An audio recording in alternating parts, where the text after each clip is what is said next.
Hey, Undisputed listeners. Before we start the show, I wanted to tell you about our brand new Fox Sports app and website, foxsports.com. Reimagined for the modern sports fan.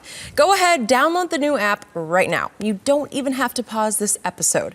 Every day on the new app and website, you'll see the top stories in sports, plus a rich world of written content, videos, social media, and analytics to give you a 360-degree view of the most important stories of the day.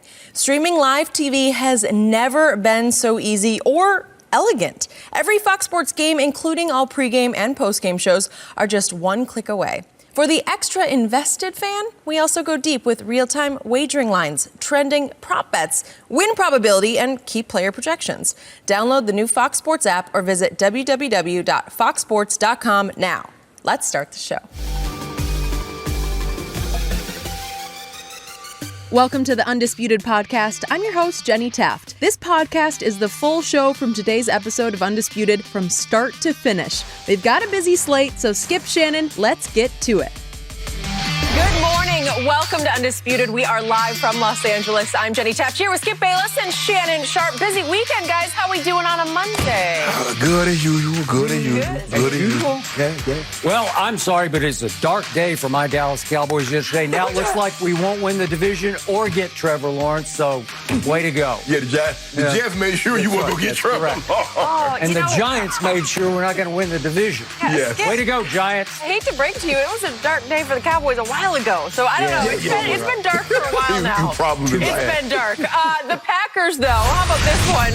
Beat the Eagles 30-16, and maybe the biggest storyline out of it was the long-anticipated Philly quarterback change. Carson Wentz was benched in the third quarter after completing fewer than 50% of his passes and getting sacked 4 times. Rookie Jalen Hurts came in and provided a spark with both his legs and his arm, and he ran for 29 yards and threw his first career touchdown with the loss. After the game, Doug Peterson, he was non-committal on who the starter would be moving forward. So Shannon, Jalen Hurts give Philly a better chance to win than Carson Wentz. No, but I understand why they went to him yesterday, Skip. They needed a spark. And Carson Wentz's confidence is shaking right now. Skip, some of the greatest athletes of all time have had at some point in time needed a confidence boost. And sometimes you hear people, Skip, they go talk to people about their confidence when it's being shaken. And he's shaken to the core because it seems that he can't get out of his own way. I'm hearing reports that he stood up in front of the team, I think it was Friday, Skip,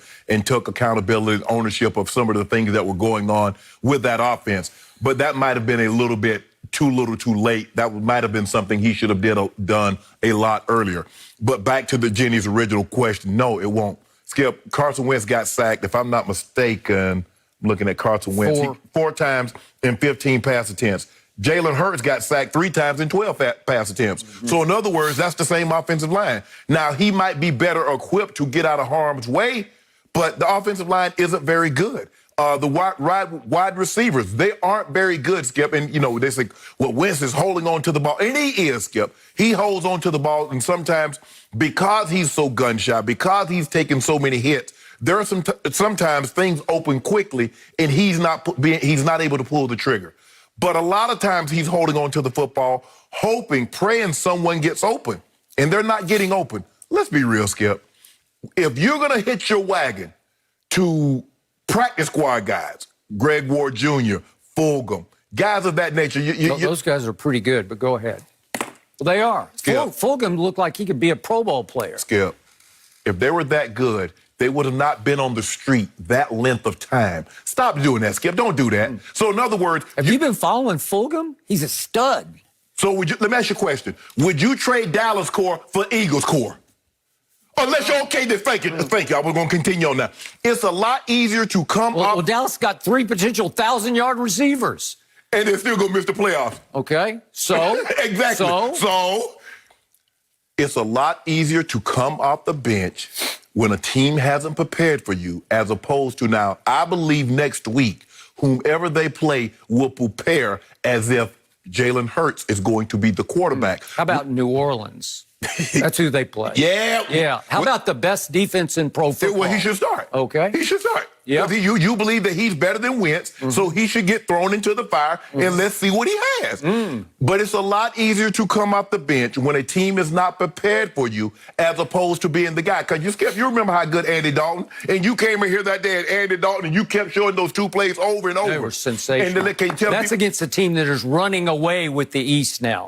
So, can I ask you a question? Yeah. Can you tell the people at home what happened the next couple of games Andy Dalton played when teams had a chance to prepare for him? Yeah. Can you tell people what happened to my offensive line for the next couple of games? Skip, why do you... Zach Martin out, the best offensive guard in football, gone. Skip, can I ask you a question? Why do you do that for everybody else except Wentz? With no Lane Johnson, no starting left tackle, no Barrett Brooks, who's an all-pro guard. You never, ever did that for Wentz about his offensive line. But the moment your guys suffer or a team suffers... My line has suffered far more than that line. Skip! I got 2 undrafted free agents at both tackles. Do me better. Show me. Show me who the Eagles have who are worse than those two. I got a rookie undrafted and a second-year undrafted at right and left tackle. Stop it. That's just silliness. Hold on just a second. I just told you the Eagles got 2 undrafted wide receivers, and you talk about they're great. What's the difference between an undrafted wide? I just told you, ask anybody. Go ask any GM if they want Fulgham right now. He's a big stud. See, when you trying to make a case for why Dallas is suffering, you say we got undrafted guys. When I say Wentz is struggling, his offense isn't very good, he has Greg Ward Jr. He has undrafted free agent wide receivers, and you talk about they're great. What's the difference? Jalen Rager's a first-round pick. What's the problem? Greg Ward Jr. just makes plays. Every time I look up, he makes another play. I told you, I loved him at Houston. What's Cam Irving? What's Cam Irving? Well, he's gone. That's what he is. He's gone. Was he a first-round pick? Yeah, he was. He's gone. What's Connor McWilliams? Cam Irving got hurt in the first series against Washington on Thanksgiving. Lost in the first series. So prior to that, what are you talking about? So hold on. So how many games? So he only started one game, the Thanksgiving Day game. He got hurt, and that was it. I think he started 3 before that. Okay. Zach Martin, what happened to him on Thanksgiving? What happened to him at Washington? Help me out. Skip. They've been horrible. I lost the whole offensive line before the season started. I lost 2 tackles and a center. All of them, all pro players. Exactly what Philly lost, Skip. That's all I'm saying. Remember, they cut Jason Peters because they didn't want him back, but they had to bring him back because the offense got decimated. The left tackle's gone. Barrett Brooks, who's an all-pro, I think it's gone. my turn Lane now. Johnson is gone. My turn now. Shannon Sharp, it is officially time for you to give up on Give It To Him Wentz because he is a flat-out bust of a disaster. You know it, and I know it. It is over for your guy. It is time for my guy. It is time for Jalen Hurts. I told you the Monday after the draft, quote unquote, Jalen Hurts will be better than Carson Wentz. Period. End of statement. On, here we go. Carson Wentz is a deer in headlights kind of player. He doesn't have a great feel for the position. I've been saying this since his rookie year. His second year, he had one blip of success. And it was with a team that was so loaded that team with its backup quarterback, a guy you have little to no respect for, rolled right on from him getting hurt late in the year out here at the Coliseum against the Rams to winning the Super Bowl, and the backup quarterback was the MVP of the Super Bowl because the team was so loaded in the offensive line, on defense, at receiver, at running, you name it, they were loaded. It was set up for Nick Foles to step into the breach and say, well, I can get this. Nick Foles put up 41 points in the Super Bowl on Bill Belichick's vaunted Patriot defense. That's all you need to know, Shannon. It was over then, and I told you it was over then. Your guy is a disaster. He leads the league in all the negative categories, from stats to interceptions to fumbles lost. Jalen Hurts is a winner. That's all I know. I told you from all the time I've watched him. How many games would Jalen Hurts win? How many games would he win for Philly moving forward? Well, I don't know. I just know he's going to be better than Carson Wentz. No. Give me a number. Somewhere between... I don't know. Exactly. Well, so if you don't win any games, how is he better? Yeah, is he going to beat New Orleans, the best team in the NFC? Why not? Probably not. Why not? Did you see what happened when he stepped on the field yesterday? He is a natural-born leader. No, I saw a natural-born leader. I saw spark. I saw electricity. All of a sudden, I said, wow, that looks like that might work. And they were about to come back and beat that team until the defense broke down and gave up the real unsung MVP for the Green Bay Packers. The other Aaron broke loose on a 77-yard run that put the game away. Skip, I come here every Monday. I say, okay, he struggled. Wentz struggled the whole game. He finally gets something going, and then the defense does what? Remember the Giants? They did the exact same thing against the Giants. Yeah. They did the same thing against Washington. That's what they do. The defense played really well, then the offense gets back in it, and then the defense collapses again. You know what? The only thing Carson Wentz I see does consistently well is he consistently is inaccurate. That's what he is. If you're not accurate, you can't play in this league. And he is consistently inaccurately. That's really the worst thing that he does. You know, and you know what? Jalen Hurts isn't just a good runner. He's a clever runner. He's a make-you-miss runner. He's an underrated speed runner. He doesn't look like he's moving that fast, but he did run 4.5. So he's got some speed to him. And if we could see those first two runs that ignited the touchdown drive, this is what Carson Wentz can't do, because Carson Wentz has no feel for running. He just tries to run through the brick wall. This is Jalen Hurts. Ooh, that was sweet. Did you see that? Yeah. That's what he did at Oklahoma last year when he scored 52 total touchdowns, and he scored 20 of them running the football. Yeah. He's the one read guy. You get if him, his guy's not open, he's taking off. Okay. You get him down at the goal line, and he's just like Taysom Hill. He's going to get the ball in the end zone. He's a playmaker. He's a guy who ignites a team because they love him, because they see his dedication during practice and in the weight room, where for every team he's been on, pound for pound, he's always the strongest guy in the weight room. What's he weigh? 220-ish. He'll be the strongest guy at 220 in the weight room because he is a beast. Well, I can't wait to see him beat New Orleans. Because if he's what you said he is, what you said he is, he's got to win. I just said he's better than Carson Wentz, and he will always be better because that team will fight for him. It will rally for him. Carson Wentz, we've seen the bombshell stories, the exposés in Philadelphia. They don't love him. He's hard to deal with. He's hard to live. He's got diva in him, and he is not a natural-born leader. You know it, and I know it. We've talked about it for years. Can I ask you a question? The team that won the Super Bowl, is that the same caliber talent of team that's currently playing? It's not. Why not then, Skip? So how's that Carson Wentz fault? You talked about they were loaded. They were so loaded as a team that the backup went and won the Super Bowl, yet you tell me as we sit here today, that's not the same caliber team. All I know is Jalen Hurts will give them a much better chance to beat New Orleans than Carson Wentz would. Carson Wentz would lose by 30 to New Orleans. Skip, I don't want a chance. I want to win. And that's what it comes down to. Not who gives you the better chance of winning. So you're saying that Jalen Hurts should pull off in his first ever NFL start the biggest upset of the year in the National Football League. How about this? What will they be? 12-point underdogs? Probably a little more than that. Maybe double digit. Maybe two touchdowns. It's at Philly. Oh, it's at Philly? Okay, so 10, somewhere between 10. But okay, all I'm saying is what they have left. They have 5 games left, 4 games left. They probably 4 games left. Of those 4 games, if Jalen Hurts starts all of them, how many do you believe he will win of those last 4 starts? I have no idea. I just know they'll be much more competitive than Carson Wentz will be. You want to be competitive and lose. What are they now? 3-9-1? Is that what they are? 3-9-1? I think 3-8-1.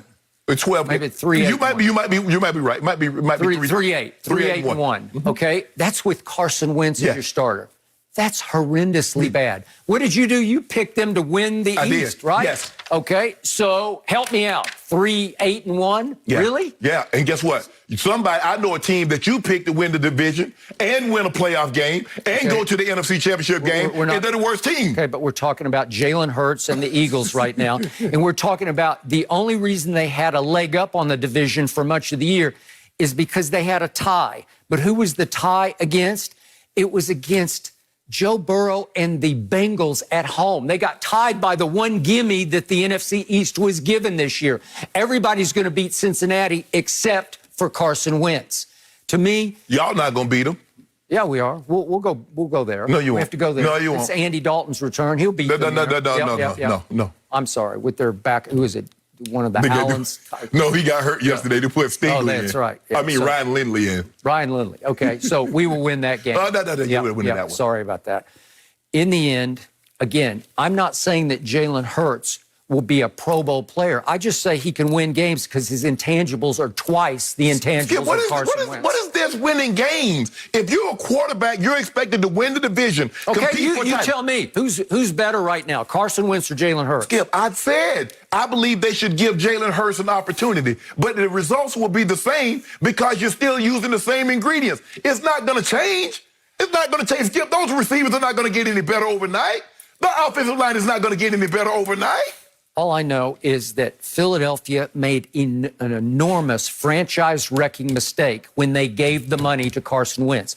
You say, Jerry, you should have paid Dak. Well, here's one reason why you shouldn't have paid. Well, you say we're not dealing Cowboys. We're dealing with Eagles. Let's deal with the Eagles. You got to make this move. They believe they had their quarterback. I still believe the direction that they should go in is opposite of what Doug Peterson is going in. So they need to unhitch their wagon to Doug Peterson and move in a different direction. That's what needs to happen. Okay, I will buy that. I also think they need to unhitch their wagon to Wentz, but it's impossible because they owe him too much money. Right.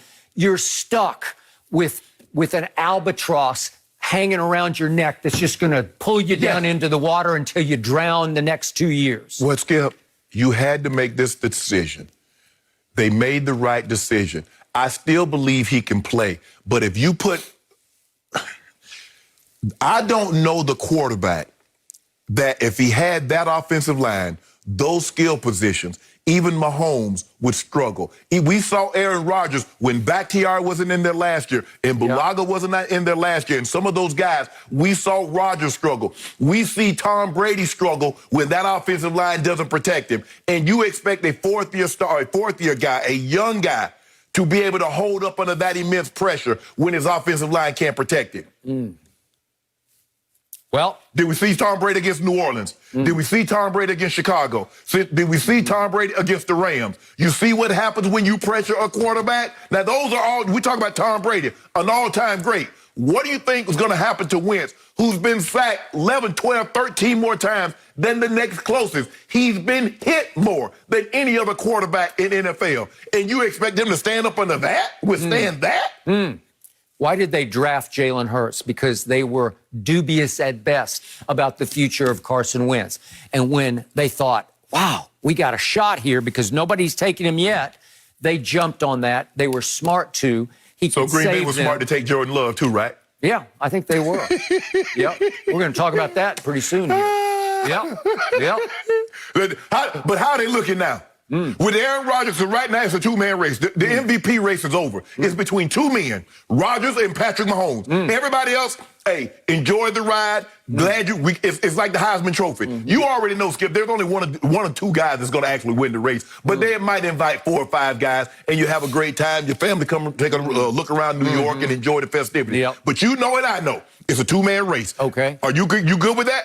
I don't know why we're talking about that because we're going to talk about it later. We're talking about Jalen Hurts was the correct pick for them because it gave them a safety valve just in case he continued on this negative path, and he did. This is how I know you're not certain on Jalen Hurts, because normally if I say, well, Skip, they got 4 games left. How many games of those 4 is Jalen Hurts going to win? That's your guy from Oklahoma. You can't even give me. Say 1, say 2, say something. I haven't looked hard at it. I don't really care. I just know they're going to play better and they'll be competitive in all those games. So watch them be competitive. Playing better and losing. I thought a loss is a loss, whether you lose by 1 or you lose by 25. Okay, it's his first start ever in the National Football League. You love that? I don't. Hold on, a guy that played at Alabama, a guy that played at Oklahoma, 2 preeminent programs and all, big time. He big time. Played in that. What do you always tell me? College football ain't even close to pro football, right? Hold on. You've been telling me your guy, that's the guy. He's a natural born leader. Well, let's flip it around. Let's put you on the hot spot here. Are you still saying that Carson Wentz is going to be a Pro Bowl caliber player for the Philadelphia Eagles? Because that's what you always told me. You told me he's one of the top 5 quarterbacks in the league. He might have to take his show on the road. But yes, I believe Carson Wentz can still be a Pro Bowl caliber player. Absolutely. Why would he have to take his show on the road? Well, Skip, look, Tom Brady. Tom Brady ain't in New England. Sometimes when they don't want you, you go move elsewhere. Drew Brees, he took his show on the world, went down to New Orleans. There have been a lot of guys. Brett Favre, they didn't want him. He became a Pro Bowl player, an MVP-type caliber player for the Minnesota Vikings. But Tom Brady, Bill Belichick thought he was just too old, and Bill Belichick wanted all the credit, so he said, I want the stage to myself. And he's looking good, too, ain't he? Okay, and he's looking good, yeah. He's looking good. He's 500. Way to go. It's impressive. Is he in the playoffs? His quarterback threw for 69 yards yesterday. Hold on. Your quarterback, 69 yards? Hold on. His quarterback threw for 69 and got a dub. Your quarterback threw for 335 and got an L. So which would you rather have? I'd rather have 335. I got a shot to go places. Go play. You went. You came to my cafe. Yeah. Because you got that L. That's what you got a chance for. Yeah. Skip, all I'm saying is, look, if one person doesn't believe you, if an organization doesn't believe in you, you have to go elsewhere. Now, I believe one of these two will not be there next year. Either Wentz is not going to be in Philadelphia or Doug Peterson is not going to be in Philadelphia. But I don't see a scenario in which both of these guys return. Well, I don't know how do you get rid of Carson Wentz? Who's going to take that contract on? Is that what you say, to trade him? No, Nobody wants that. Well, you can keep Doug Peterson and you can just release him. Well, I agree with you. I think he's run his course there. Yeah. Fearless Dougie P. Well, that's fine. Do that. But you know what? Y'all might, you know what? Even the Cowboys, you know the Eagles play your Cowboys. Yep, they do. So you got Jalen Hurts. So Jalen Hurts going to beat your Cowboys. If the game matters, I will be scared to death. I've told you from the Monday after the draft, from this point forward, I fear the Eagles if he's the quarterback, because all he did at Oklahoma was take a horrendous defense all the way to the semifinal. Skip, the receivers are wide open. You watched him yesterday. It's one read and take off. And what teams are going to do, they're going to take his number one read away. He wasn't one read and take off at Oklahoma under Lincoln Riley. Trust me. The guys are wide open. Who's wide open? Everybody that was in that offense. Well, then you're telling me the receivers are great. What? How are they wide open when you say they're all junk? Skip, I'm saying in college football, everybody that in college? Yes, that's what I'm saying. No. In college football, you know they play so much in space. You got guys throwing for 600 and 700 yards. Like, come on, man. They triple team my guy CD. That's what he was dealing with. Oh my goodness. Well, they're not triple teaming the CD right now. How you doing? They're not triple teaming. He looked like Jordan Jefferson, the guy in Minnesota. Yeah. CD Lamb. You told me CD Lamb was better than he was. He played. That's what you told me, Skip. You came out here last week and said CD Lamb is better than Jefferson. I'm going to stay on topic. I told you Jalen Hurts would be better than Carson Wentz, and I stand by that. And if he is the starter going into next year, I'm going to fear Philly every week. Because they will start winning games. So in other words, you can say Jalen Hurts is better than Carson Wentz if he only loses by 15 or he only loses by 7 as opposed to losing by 10 and 17. Gotcha. No, he's just going to be better. They'll be better. I just might pick him to win the East next year. I just might. You can't say somebody is better if the result is the same. Well, I'm predicting he's going to be better. Okay. What do you predict? You say he's going to be worse? I need you on record. Yeah, I think you know my feelings about Jalen Hurts. Which are what? I don't know. I just don't believe that style of play can lend itself to winning. Okay, on record. I've been on record. I've been on record. Okay, good. Yeah, good. Here we go. Yeah, now we'll see who's right. Okay. Yep. No mercy. What's up, Undisputed listeners? It's your boy, Shay Sharp. I wanted to tell you about my new podcast, Club Shay Shay, where we always do something before two something. Each week, I sit down with a guest for a drink and conversation, and as host and proprietor of Club Shay Shay, I've welcomed in esteemed guests such as Snoop Dogg, Floyd Mayweather, LeVar Ball, Isaiah Thomas, just to mention a few. Whether I'm talking to an athlete, a musician, an actor, or a lifelong friend, Club Shay Shay is a place where people share inspiring and motivational stories about their journeys to prominence. The new episode drops every Monday on Apple Podcasts, Spotify, or wherever you get your podcasts. Subscribe to Club Shay Shay now and make sure you never miss a new episode. Now back to Undisputed. No mercy. The Raiders escaped from New York with a 31-28 win, but it wasn't pretty. Down by 4 late in the fourth quarter, Derek Carr connected with rookie Henry Ruggs on the game-winning touchdown with 5 seconds remaining. And the Raiders kept the Jets from getting their first win of the season. After the game, New York safety Marcus May questioned defensive coordinator Gregg Williams' decision to bring an all-out blitz on the final play, saying, quote, "You gotta help us out." So, Shannon, how dumb was the blitz call? Skip, they're not losing under that Trevor Lawrence. I tweeted this, Skip. The Raiders were so convinced that Gregg Williams was going to come with what we call a bomb blitz, Skip, which would bring everybody and vacate the middle of the field. Their best receiver, Waller, Skip, he had a career day going. He had 13 catches, 200 yards, and 2 touchdowns. They were so convinced they were coming with the bomb blitz, they left him in the block. Now, remind you, Skip, Derek Carr had missed Aguilar. How many times had he missed Aguilar? He had the deep post, the same one Jimmy Garoppolo missed Emmanuel Sanders with. He missed him on the end zone with that. He missed him like 3 times. The Jets did everything they could to help the Raiders. Skip, the running back ran out of bounds on 3rd down. And the referee kept running the clock, saying, well, he was going backwards. No, he wasn't. They pushed him out of bounds. This is how you know it. Because the head coach, Skip, he could hear everybody calls. He could hear the offensive coordinator when they make a call, or he could hear the defensive coordinator when they make a call. Why are we running bomb blitz in this situation? Skip, a field goal doesn't help you. It's 13 seconds on the clock. The only thing that beats you, Skip, is a touchdown. So what I'm going to do, I'm going to build a fence up at the goal line, and if you throw this ball, guess what? If I keep you in bounds, the game's going to, because he caught the touchdown with 5 seconds. So if I tackle him in bounds, the ball game's over. Skip, this came down from the top. I don't care, but you can't convince me otherwise that Trevor Lawrence is going to the Jets, or he's going to have to tell them he doesn't want to play for the Jets, because I have never, ever seen a situation like this. Skip, Ruggs ran 4.27.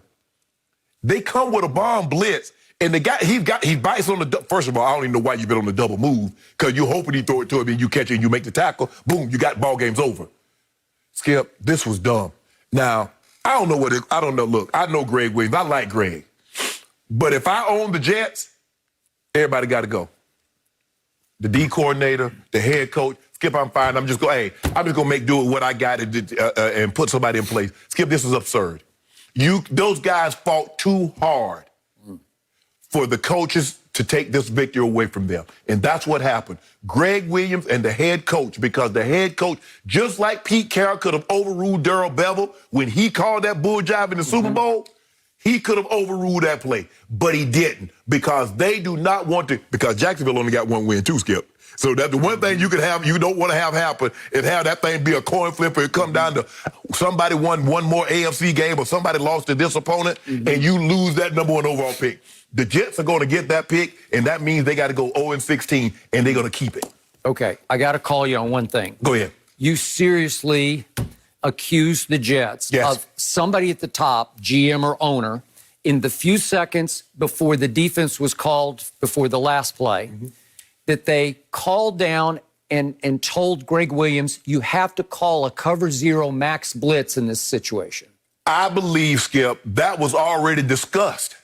Skip, there is no way you keep running these bomb blitzes when you're up like they were up, Skip. Why would you keep doing that? Why would you keep...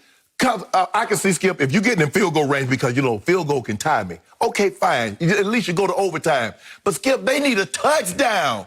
They need a touchdown. And the Raiders the Raiders are so convinced that he's going to come with a bomb blitz again. They max protect because they know it's coming. Okay, here I go.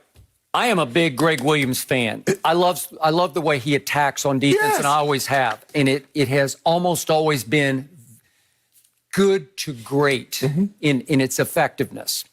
What has he always done in any sort of Hail Mary situation? He always blitzes. I love the concept because I've always wondered, just as an innocent bystander, when I watch these games on TV, it seems about half the time Hail Marys get caught in the end zone because it's just a jump ball between sort of 4-on-4s, usually, but maybe sometimes 5-on-5. And that, if I were the defensive coordinator, it would horrify me to think that I'm going to make it a coin flip on the last throw of the game if I give that guy time to wait and wait and wait until everybody gets camped, Right. everybody posts up in the end zone, Right. and then I give him time with a free run into almost a javelin throw Right. of a 60-yard pass or however long it is, so that he can get everything on the ball to get it up as high as he can, to let it drop down amidst the jump ball, and see if you can get a tipped ball or somebody can snag it up high because they just out-jump everybody else. I don't like that concept. I don't like letting the game hang in the balance of a jump ball in the end zone. So if you can get to the quarterback, I see most Hail Marys result from a three-man rush because you have 5 blocking 3 and you can just block them and block them and block them, and it seems like the guy's got 30 seconds to wind up and throw the football. Well, here's the thing, though, Skip. You're right. It's a 5-on-3. But what they had in this situation this is was different. Okay, but let's look at the play right before. Yes. What happened on the play before the play? If we could see that real quick. Yeah, what happened? They rushed 3. They rushed only 3, and all of a sudden Derek Carr steps up in the pocket and Aguilar is gone for a touchdown. Why was he gone against basically a prevent defense? Because I don't know, Skip. I don't know what the secondary is doing. I don't know. Both of the safeties. Okay. Okay, think about what they got back there. The corners are rookies, okay? And the safety, one of them, except for Marcus May, who's a good player, but the other one's just a backup who'd never started for the Jets. It's Matthias Farley. Right. And he started some games for the Colts, but he'd never started for the Jets, okay? Right. So he's just the backup. So you have 2 rookies, one of them undrafted, the guy who got burned, right? Whose name happens to be Lamar Jackson, but he's just undrafted out of Nebraska. The other kid's a 5th-round pick, but he's a rookie. Right. Okay? So that's who you're trying to defend with, and Aguilar just runs right through the whole defense. Right. And if the throw is on the money, you are done right there. Right. And then what's everybody going to say? The Jets are pathetic, right? Here's the thing. In a situation like that, what do we say, Skip? Nothing cheap, nothing deep. All you got to do is just keep backpedaling. What are you squatting for? So the problem is they're just terrible in the secondary. They are. They're beat up, and they're just not very good. So Gregg Williams on the fly thinks, oh, God, we almost lost it right there. Well, I got one shot. We got to get home on this one. We got to get people. We need 2 free runners on Derek Carr, and we'll just knock him down before he can even wind up and throw it, right? Yes. And to your point, Darren Waller has 200 receiving yards, and I don't know if Gruden diagnosed this early, or I don't know if Derek Carr changed the protection at the line of scrimmage, but he had to change something on the fly, or Gruden changed or called it in the huddle for Darren Waller with 200 yards receiving. And by the way, for jump balls, is he not the best jump ball catcher? And like you said, he's having a career day. He is. Why would you want your best pass catcher in blocking? In fact, only 6 tight ends in history have gone over 200 yards in a game. And the one of them is sitting across from me, and he had 214, which is the most ever by a tight end. Am I right about that? You're right. Okay, so what if you, in your game with 214, it was against Kansas City. What if it had come down to a Hail Mary, and you're in the game, and all of a sudden you hear the protection changes, and Shannon is blocking? How would you like it? Skip. Well, you'd be not happy. Actually, it actually happened that exact same way. Okay. We're playing Kansas City, and the game had gone into overtime, and I had what I have. This game, the 214? The 214. It happened, it went to overtime. It went to overtime. Mike was so convinced because Mike Shanahan, Gregg Williams was the defensive coordinator. You should have told me this. Not Gregg Williams, Greg Robinson. Oh, Greg Robinson. Greg Robinson. Okay, all right. He was our defensive coordinator. Okay, I got it. And in situations like this, he was on the sideline doing this, which means bomb. Yep. So Mike knows he's going to call it. He calls 50 protection. We run double go, get pass interference. We come on the field, kick a field goal, win in overtime. Okay, but did you block? I blocked. And did you actually get somebody? Yes, Skip. I was there blocking because 50 protection leads me in. So now I got to stand and block. Okay. So it happened. And that's exactly what happened there. What happened there. And if you see this play again, Jalen Richard is in the game. I'm not sure exactly why he's in the game, because usually you try to get 5 out into the pattern, 5 receivers out. Right. But Jalen Richard makes a heck of a block. He picks up the free runner. Yep. He goes across the formation to nail the blitzer from that side. Yes. Okay, and then my other problem with this is if Gregg Williams is going to call what you call bomb blitz, 2 things have to happen. First, you have to know that you're good enough to get home, and they're not good enough to get home anyway, okay? And that's one of the reasons why you called that. If you have the Rams front, right, or New Orleans front, or right, let's say Pittsburgh's before Bud Dupree got hurt, right, then you say, I got you, because right, you're not going to be able to block me. So look what Matthias Farley, as I pointed out, a kid from Notre Dame, who hasn't started for the Jets all year. Look at what he's in the middle of the field, and I think he's going to cover. I think he's got Waller man-to-man. Right. Well, he just panics. And he needs to come as hard as he can come, right, because he would be the potential free runner. Right. Because right now, in the blocking, it's 7-on-7. Right. But Matthias Farley, look at him right in the middle of the field. 48. We see it again. He's right. No, is he 48? Yeah, 48. Yeah. Okay. So he just hesitates. He who hesitates is lost. Okay. So he just stands in the middle of the field and disqualifies himself from the play. If he sees that he steps back to block and you just come hell-bent up the middle, right, I don't think anybody can get you. Skip, what happened is that Gregg Williams had success. He ran bomb blitz. And you know when he ran it, when he had his most success? He ran it against the Indianapolis Colts when Tracy Porter picked it. Yeah. But he knew the formation. Excuse me. He knew once they got in this formation, if I come, they're going to come with the under route. Now, if they run the sluggo, he's beat. But Gregg Williams says, I want you to sell out, just like what Bill Belichick told Malcolm Butler. When they get in this formation, this is what's coming. If they double move you, I can live with it. Okay. All right. And Tracy Porter picked it. He went to the house, and the New Orleans Saints won. But Skip, in this area of the field, because here's the thing: if they don't get home, it's a touchdown. It's a tie ball game. You give them a touchdown in this situation, you lose the ball game. Okay. So you have to understand situations. Everything doesn't require bomb blitz. Okay. So Lamar Jackson, undrafted out of Nebraska for a reason, because he's not that great. Yeah, right? Nebraska cornerbacks. Okay. You think a cornerback, let me get me one from Nebraska. Or you want to go to LSU or Florida State. Prince Amukamara was a zone corner, but not a man corner. No. Okay. So what is Lamar Jackson, the other Lamar Jackson, the rookie undrafted out of Nebraska, what does he do? He said after the game that he was backing up. He kept telling himself, back up, back up, back up. And then all of a sudden, he decided to fall for the little stutter and go. Yeah. And there's absolutely no reason to jump the route, because even if Ruggs does run an out route and he catches the ball, it's scary, but you have a chance to go tackling, correct, right? Yes. Because he is 4-2-3. Yeah. Right? So once he stopped his feet, he was done.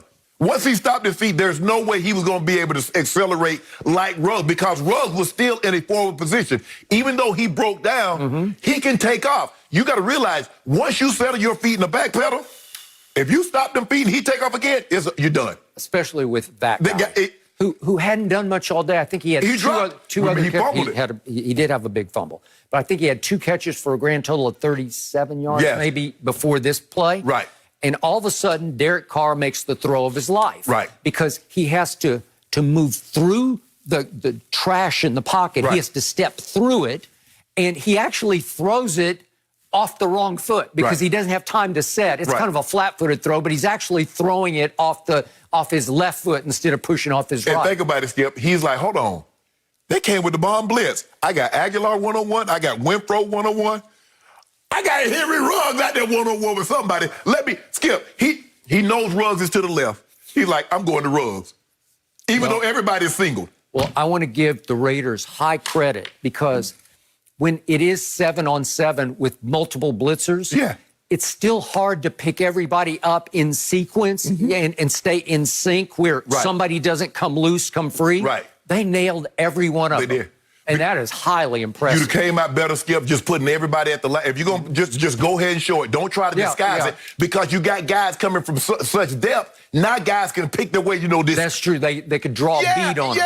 Yep. And they needed the 8th rusher, and he just sort of got lost in the middle of the field. Because, Waller stayed in, like you said, that's his guy. Yep. He stays in and blocks. He's like, well, what do I do? Nothing. Skip, they're not losing that Trevor Lawrence pick. I know you guys, I know you want it, but y'all not going to get it. I wanted him past tense. Wanted. 0 wins for the Jets. It's been a tough season for them. Kind of how we used to feel about the Browns, but things are looking real up in Cleveland. The Browns, they beat the Titans 41-35 in what could be a playoff preview. Cleveland jumped out to a huge early lead thanks to Baker Mayfield's 4 touchdown passes in the first half. Baker did have a late fumble that allowed Tennessee to get within a score of the lead, but the Titans couldn't secure the last onside kick. The Browns escaped with a win. And with their 9th victory, guys, the Browns will finish this season with a winning record for the first time in 13 years. Finally, they've got that one. Shannon, was yesterday a blip or a trend for Baker? Well, Skip, I'm not going to expect him to throw for, 250, but Mike Vrabel basically dared Baker Mayfield to beat him throwing the football. They said, we refuse to give you Nick Chubb. We refuse to give you Kareem Hunt. If you beat us today, you're going to have to throw the football. And Baker did that. He threw the football. He did not put the ball in harm's way. And guys, Skip, if you look at the guys, Peoples-Jones, both of them was wide open on the double move. They did a great job. Nick Chubb did a great job of carrying out the play fake. Baker did a great job of carrying out the play fake. And when he rolls up, the guy was wide open. I'm going to give Baker credit. He made every throw. He was not off target. The throw to Jarvis in the back of the end zone, Jarvis runs a great route. He holds Byard. He puts it on his back shoulder because he knows if he leaves him, Byard's going to probably decapitate him. It's going to end up being an incomplete pass. And by the way, that was a rocket. Yes. So I'm going to give him credit. Stefanski did a great job of calling the plays. Tight end throw it to a 315-pound offensive lineman for a 1-yard touchdown. So I'm going to give him credit for what he did yesterday, Skip.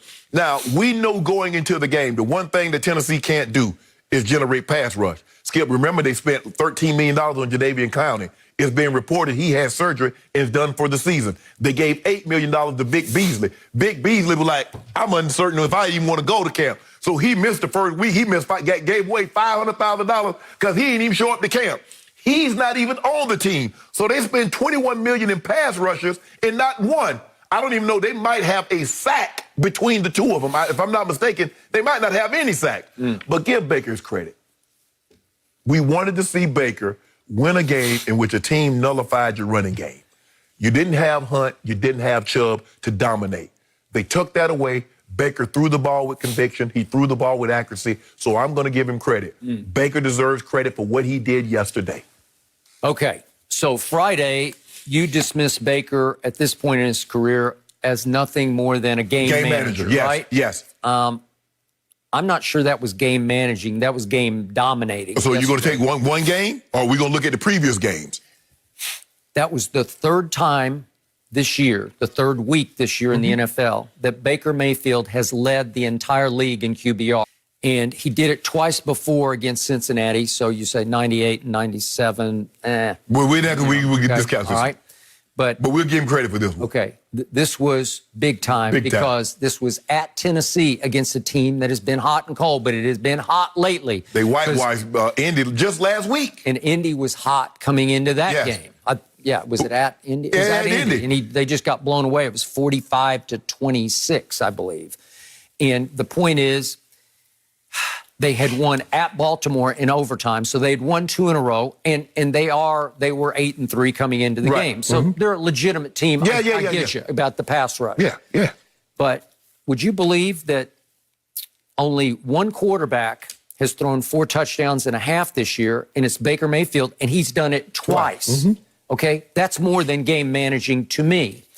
And I told you Friday that over the last 5 games, ironically and not coincidentally, without Odell, since Odell got hurt, God bless him in his rehab, but since he was gone, over those 5 games leading up to yesterday, Pro Football Focus and just pure rating had Baker rated 5th overall in the league in his performance over those 5 games.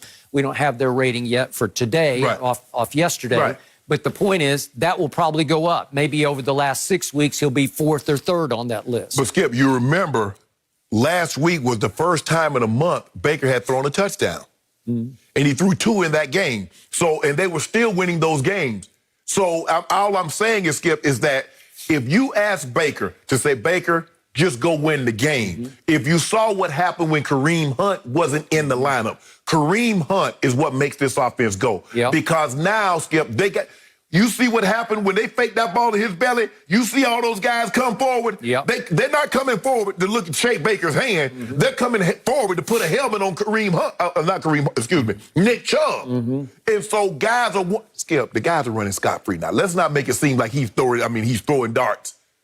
I mean, that was picture. People Jones, you could have threw that one. I don't know if the second one was scot-free, but the first one was scot-free. People Jones, and the guy looking in the backfield, Skip. I mean, you got Peoples Jones. Why you looking in the backfield? What you gonna do? Let me ask you a question. What you gonna do with Baker from 20 yards deep? You gonna shake his hand? You gonna tackle him? All I know is it was 38-7 in the first half in Nashville. Yes. That's beyond game managing, because when he gets hot, when he gets right from the start, and I saw it again and again when he was at the University of Oklahoma, he can deal. And he was dealing yesterday. He can also go hot and cold, which is why, ironically, and almost impossibly, this team is now 9-3, while for the whole year being outscored by 15 points. Yes. How do you figure that? Well, I can tell you why it happened, because at Baltimore early, they lost 38-6. At Steelers, they lost 38-7. They lost at Vegas 16-6. So you can see what happened. But hold on, but all of a sudden, they're on a roll. But hold on, wait a minute. So where was Baker then? Well, so what was Baker then? Okay, but he had Odell. I promise you, it's an Odell crisis for this team. And I'm taking nothing away from Odell in and of himself, but when you put on Odell on top of Jarvis with two quality, well, really, they got three quality tight ends, and you have two backs who can catch it out of the backfield, all of a sudden, Baker is forcing the ball to Odell because he got way too Odell-centric, and it was hurting the offense. All of a sudden, it clarified where now his go-to guy is clearly Jarvis. Yes. And he's got three or four. He's got Peoples Jones. He's got various other Higgins. He's got guys that he likes, but he knows if they get no catches in a game, it's going to be okay. With Odell, it's not going to be okay. So all of a sudden, their whole situation crystallized for Baker, and you can see how effective he's been since Odell was gone. Just look at the numbers. I love the fact that even though they didn't run for a great number of yards, they didn't have a great number, great yards per carry, they still had 36 attempts, Skip.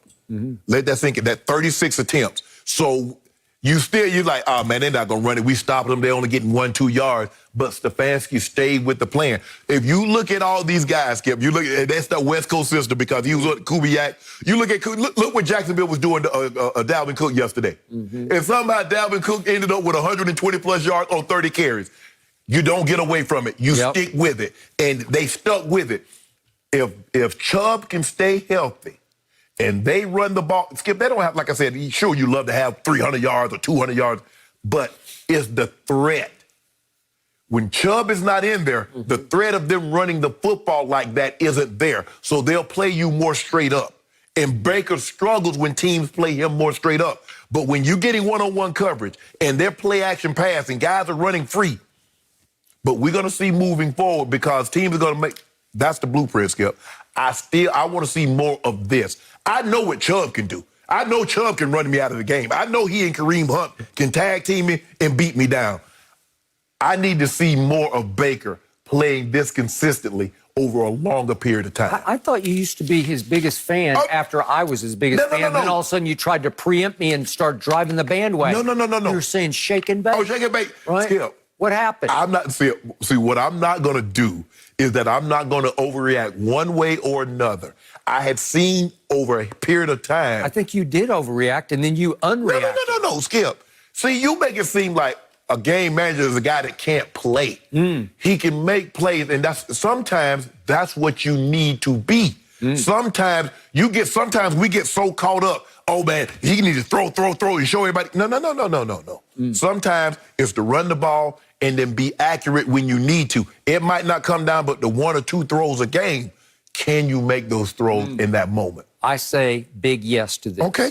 I say he's growing up. I say he's maturing, but I do not love his celebrations. And we saw yesterday after one of the throws to Peoples Jones, he does his drum major run down the field like he's leading the band. I just don't love this. You know somebody go catch him though, right? Hey, you know the defense looking at that, right? He's running right through them. And they're saying, okay, we remember, we'll get you next time, right? I can see somebody doing a sack and doing something, sacking him just and doing like something very similar. But that's the guy. And he thrives on that in a way, but you better be able to live up to it. You better be able to back it up, because if you can back it up, you will shut them up. but I have never loved the progressive commercials. It's way too much too soon. I don't even love the Nissan Heisman House commercials for Baker. It's too many too soon. You do realize as they win more and more games, they're going to start shooting more and more commercials. It appears that they made the right choice because all of a sudden, I think their progressive is based in Cleveland. So now they got the hot 9-3 Browns. They're probably out of their minds. They're probably shooting one this Tuesday, right? Oh, it's going to be very, very interesting, Skip. Very, very interesting. So many commercials. Just a bit too many. Just a bit too many. But everyone notices them. No mercy. The Packers beat the Eagles 30-16, and lost in the drama of Philly's QB change was the fact that Aaron Rodgers looked like Aaron Rodgers. Rodgers threw for 3 touchdowns and also became the fastest QB to reach 400 career passing touchdowns.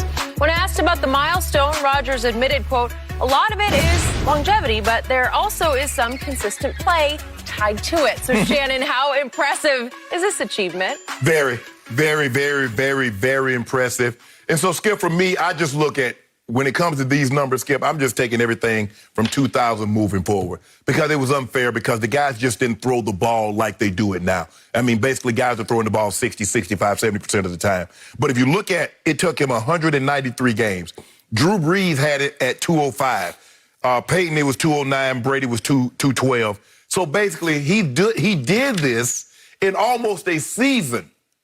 Fewer. 12 games fewer than Drew Brees, 16 an NFL season fewer than Brady and Manning. Skip is unbelievable. I mean, and you look at what he's doing. I mean, the dude has 400 touchdowns and fewer than 90 interceptions. Skip, that's unheard of. That's not that. I mean, it doesn't even seem real. It doesn't even seem real that he can. I mean, here he is, and now he just had his 5th 35 touchdown passing season, which is an NFL record. Now, Brady probably going to tie him because I think Brady has, like 28, 29? So he'll probably end the season with 5 more games to go. He'll probably end with 35 also. But, Skip, for what he was able to do in this situation, I mean, what do you say? Now you understand why we heap praise and we throw flowers and you're just in awe of what he can do, the way he can throw the football. And he should have had more. But he's learning, I got to stop throwing so many balls to Vasdale, Scanlon, and EQ, St. Brown, because they throw them back at me. Because you saw that yesterday, Skip. Their number's supposed to be better than this. I mean, 25 or 34, 295, 3 touchdowns, no interceptions. That could have easily been 330, 340. But, Skip, what do I say? Virtuoso. I mean, the guy is a... Interesting. So I must have missed that memo about the rules change. I don't know. Maybe I overslept that day. I didn't get up at 2 o'clock in the morning. Maybe I slept until 3:30. I don't know. What rules change? The new rules change is for every 100 touchdown passes, you get a Super Bowl victory, right? So Aaron Rodgers now has 4 Super Bowl wins? Skip, we're talking about the holder. The Jenny didn't ask you nothing about no Super Bowl. She asked you about this. And is it impressive? It is not impressive because it is irrelevant to me. I do not care. Can you go lead a team to a Super Bowl victory? You did once upon a time. Okay, so he did a long time ago in a kingdom far away. And they were no far away. It was. 10 years ago, Aaron Rodgers led a team through Chicago, where he almost got beat in the second half by Caleb Haney. It was just terrible. He did not get beat, though. But he did not. But he got to Super Bowl at Jerry World when it snowed in Dallas. It was like the snowball's chance in hell. But you finally had your shot. And he capitalized on it, right? He capitalized. Okay. Troy Polamalu came into that game with a badly pulled hamstring and tried to play. Ryan Clark was kind of on his last legs, so he had 2 back there that he could victimize, and he did. But hold on. To our man, Greg Jennings, he victimized him. You see, hold on. But when I told you the Legion of Boom, guys had ACL, and meniscus, and Richard Sherman had a torn elbow ligament. You say, hey, that don't matter. They were out there. What does the great Hall of Famer Shannon Sharp says? If you're out there, what? Okay, were they out there? They were out there, and so was the Legion of Boom, and Brady threw for 124 and 2 touchdowns and brought them from 24-14 down in the 4th quarter to beat the Legion of Boom. They were injured on one leg. Thank you for bringing that up. I appreciate it because it gives me chills to even talk about it. Long time ago, though. Okay, so here we have Aaron Rodgers, and now you're over there. hyperventilating. Oh, it's another virtuoso. It was. He's having a terrific bounce back year, but no quarterback in this whole league has improved his QBR from last year to this year anywhere in the ballpark of how Aaron Rodgers has improved his QBR. But Skip, that's what we do in pro sports. We update our resume. Everybody in professional sports must update their resume except your guy in Tampa because you just go back to somebody, but he won 6 Super Bowls. He's been denied. So, speaking of resumes, for the last 4 years until this year, Aaron Rodgers' numbers had fallen in QBR and passing percentage until he hit bottom last year. He had a QBR of 54 last year, which ranked 18th in the NFL. That's not very good. His completion percentage ranked 21st in the NFL. That's not very good. The year ended up after a shocking run by a Packers team that we kept saying, how are they doing this? Because it's not about Aaron Rodgers, it's more about Aaron Jones. No, you said that. And they got all the way to San Francisco where they got blown away, 37-20, and Aaron had in that game 3 turnovers that could have been, I'm sorry, 3. 2 interceptions, 1 lost fumble, but he fumbled 2 other times, so he could have had 3 lost fumbles. And he had a QBR, a grand total of 23 on a scale of 0 to 100. And guess what his management decided soon after that? It's time to start thinking about the next guy up, and we got to go get him. So they traded up from 30 to 26 in the first round of the NFL draft, and they took Jordan Love. Yeah, and they said, you know what? It could be sooner than later. It could be an Aaron Rodgers trajectory of maybe it takes 3 years to replace him, as it took Aaron 3 years to replace Brett Favre. And I get why Brett Favre was upset. Brett Favre was saying, hold on, wait a minute. I'm right here right now, and we could win a Super Bowl if you give me the prerequisite pieces. Yep. But now, all of a sudden, you want to go get a quarterback. Okay, Aaron Rodgers is saying the exact same thing. Yep. We could go contend. I'm your best chance of winning a Super Bowl, but you go get somebody that's not going to help us for maybe at the earliest 2 years, probably somewhere between 3 and 4. But at the end of the day, Skip, it's still Aaron Rodgers update his resume. When is your guy going to update his resume? We're not talking about my guy. We're talking about my guy's on the bye week, so he's off limits. Oh, yeah, but he threw another pick. Yeah, okay. So back just this past June, just this past June, Pro Football Focus wrote this when leaving Aaron Rodgers out of the top 50 current players in the NFL. How they look now? Rodgers has become ever more evidently part of the problem in Green Bay, and his own team spent the offseason laying plans to minimize his role in 2020 and replace him beyond that. Rodgers finished the regular season the year before, obviously last year, as the number 9 ranked quarterback in the league, but he was just 17th from week 8 onwards. That's all you need to know, period, end of story. So you're over there gloating about fastest to 400 touchdown passes, and it got you what? Hold on. It got you some sort of weird hype glory. I don't know what it got you. So what did it get you? Let this sink in. Well, by the way, what did it get Drew Brees, who was the previous fastest to 400? What did it get him? He won him a Super Bowl. Okay, he won one, right? Okay. But, same. Hold on. 50-50. But you didn't say anything when Tom Brady broke the record for most passing touchdowns. All you do is come out here and talk about he got 570 touchdowns. I didn't say that. Yeah, you did. Oh, he's the new record. I don't care about that. All I'm saying. I don't. That's just a longevity record. Okay. He just wins. All I care about is what he does in the fourth quarter of Super Bowls, because he's won 6 of them with 6 game-winning drives. So he had an opportunity in the fourth quarter against Tampa, against Kansas City. What did he do? Against Tom Brady. Which? Against Mahomes boy. Okay, thank you for bringing that up. In the fourth quarter, he had 2 75-yard drives capped off by touchdown passes that brought them back to 27-24, and he would have beaten you if he'd gotten the ball back. That happened with 4:10 left, that he cut it to 27-24, and guess what happened? What happened? Mahomes killed the clock. Oh! Does that count as a game-winning drive? No. Not really. No. Hold on. He did it again last night. We're about to talk about it. Your guy, hold on, Skip. How you going to talk about he came back? I thought in order for you to come back, you had to actually take the lead. That's what they call game-winning drives. So he doesn't get credit for a game-winning drive if he doesn't game-win the game. Well, he won the last 3 quarters.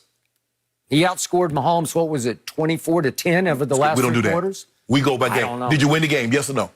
Now, look at Aaron Rodgers. Skip, it's okay if you just say it is impressive, Skip. It's impressive. What does it get you? Help me out. And it equals what? It contributes to what? I just need you to help me out. You're in the Hall of Fame. I'm not. What? It helped them do what? It helped them. Wait a second. Aaron Rodgers in the playoffs since that one Super Bowl run, which was all wild card on the road. Yeah. All the way to Jerry World, right? Yes.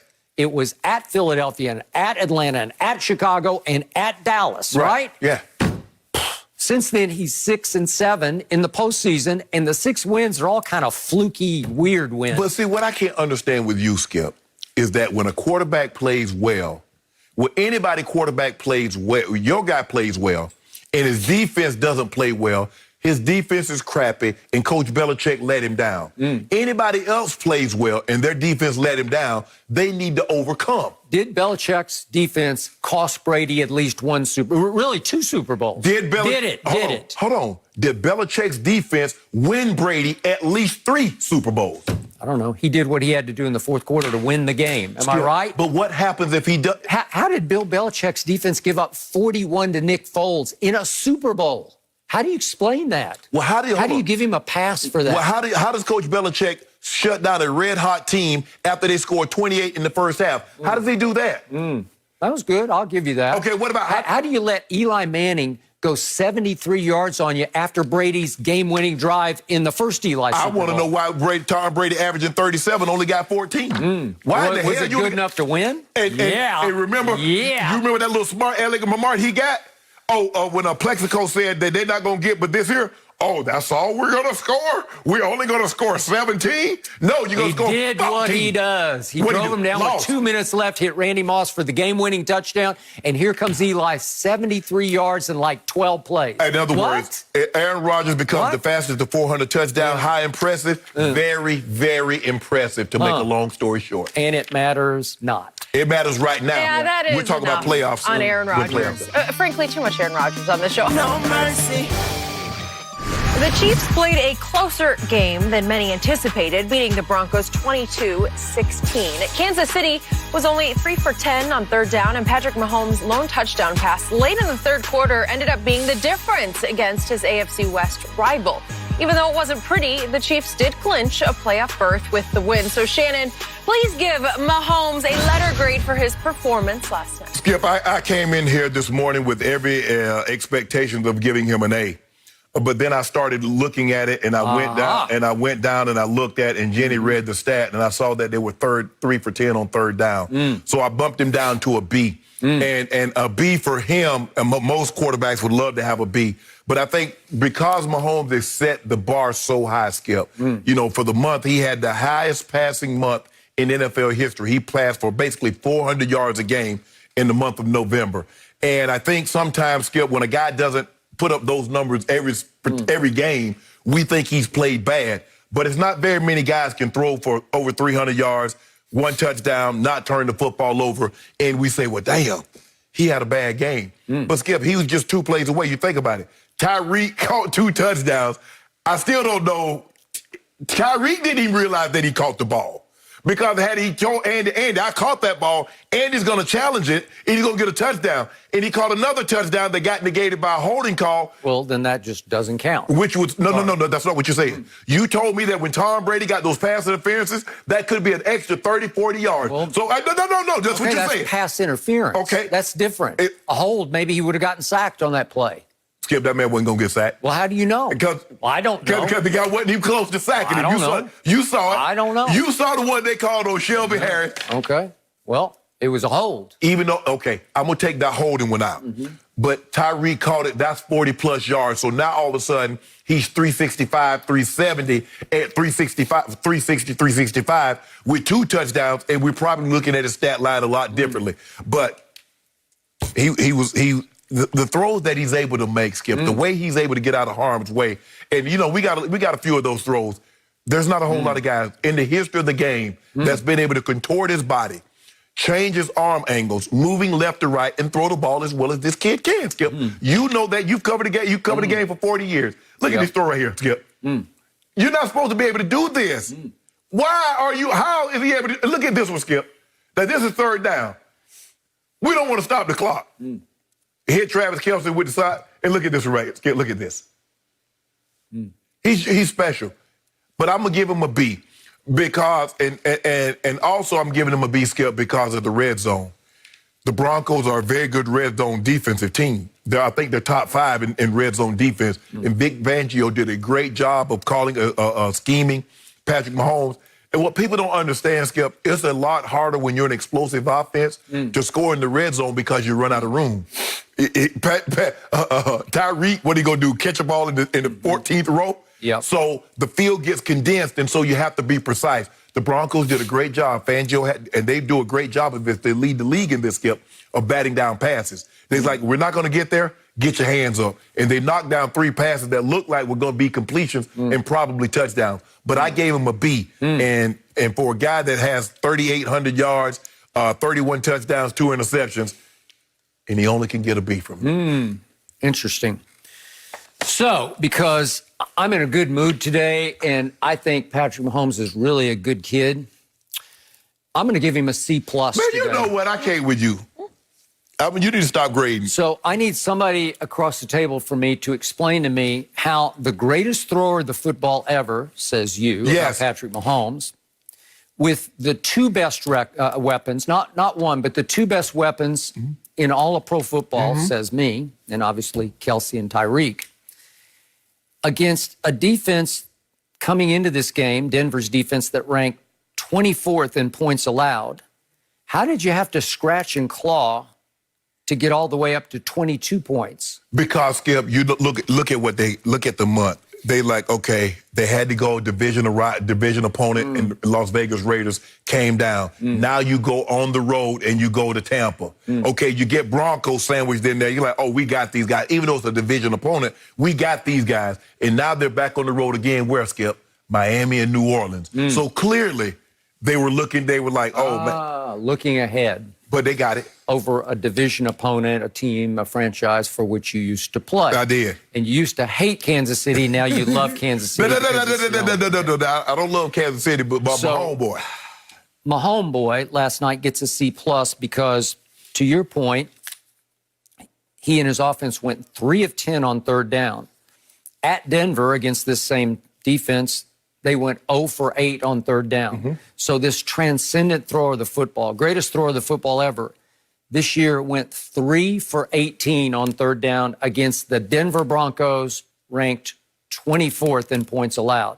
Is that good? No, it's not. That's good. kind of scary bad to me, right? But did you win the game? Huh. Now, hold on. Skip Bayless, this is why your teacher certification will get revoked by the end of the show. Because last week, you gave Tom Brady a B+ with a loss and 2 INTs. That's what you did. You gave him a B+. My homeboy won. He didn't turn the ball over, 300 and a touchdown, and you give him a C+. That's why your teacher certification will be. Tom Brady had the ball for only 23 minutes to Patrick Mahomes' 37 minutes last week. And Brady, in just 23 minutes, threw for 369. It's outrageous. It's off the charts. But he turned the ball over, and he lost. So a loss automatically bumps you down. We're talking about your guy. He's great. Let's continue to look at your guy. Okay. Last night, I don't know how, but Patrick Mahomes, maybe thanks to Andy Reid, went 0 for 4 in the red zone. Couldn't score a single touchdown in the red zone. No. And the Tyreek pass was from 40 yards, so it wasn't even a red zone pass that he caught without knowing he caught it. I've never heard of that before. I've never heard a receiver didn't even know he caught the ball. That's a first. That's in all my years. I've never heard of it. They always, at least they think they caught it, or they know they caught it. How many times, Skip, have we seen them lie to the coach challenge it, and come to find out you dropped the ball? Okay. So at Tampa, Mahomes' offense was 0 for 3 in the red zone. So that means in the last 2 games in the red zone, the greatest thrower of the football ever is 0 for 7 scoring touchdowns in the red zone. Is that good? No, that's not good. But, Skip, you know what? Also, here's also a thing. Is that sometimes when you get these historically great quarterbacks, you forget that you can run the football. You know, they had 22 attempts for 134 yards, 6.1 a carry. The same thing that almost bit Green Bay in the butt. Skip, you remember Green Bay, they just cruised along and Aaron just throwing. Now, all of a sudden, they get a touchdown. Jalen Hurts throws the touchdown. Yep.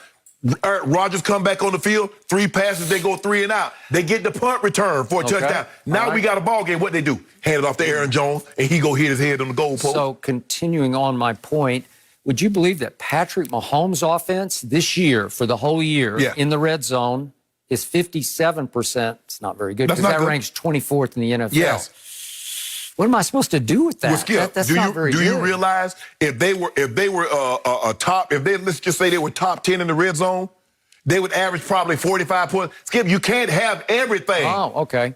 So what do we see from Patrick Mahomes over the last 4 games? Tell me his numbers. Tell me his numbers. Go tell me his numbers. We're talking about the wins. Okay, yeah, good. So he won by 2 at home over Teddy Bridgewater. Okay. And then at Las Vegas, he barely won by 4 at the late touchdown. I'll give you that. Then at Tampa Bay, he pulled it out by 3. Yeah. And then last night, he beat the 24th ranked defense in points allowed by 6. That means 4 straight games you've averaged winning the game by 3.8 points per game. That is not great. What happened? I thought he was the god. I thought the objective was to win the game. Wow.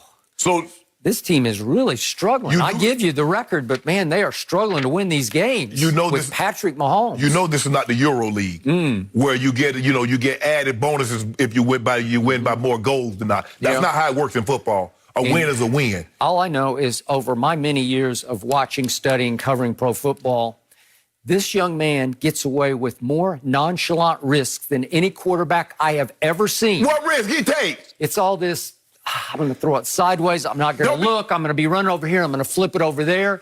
He gets away with things that are going to come back to haunt him over time because he got away with the throw with about 10, 20 left in that game. What kind of throw was it? We could see it. He throws one over the middle to Kelsey. He forces the ball to Kelsey like crazy, and Kareem Jackson cuts right in front and should have had it, and he's out of his mind.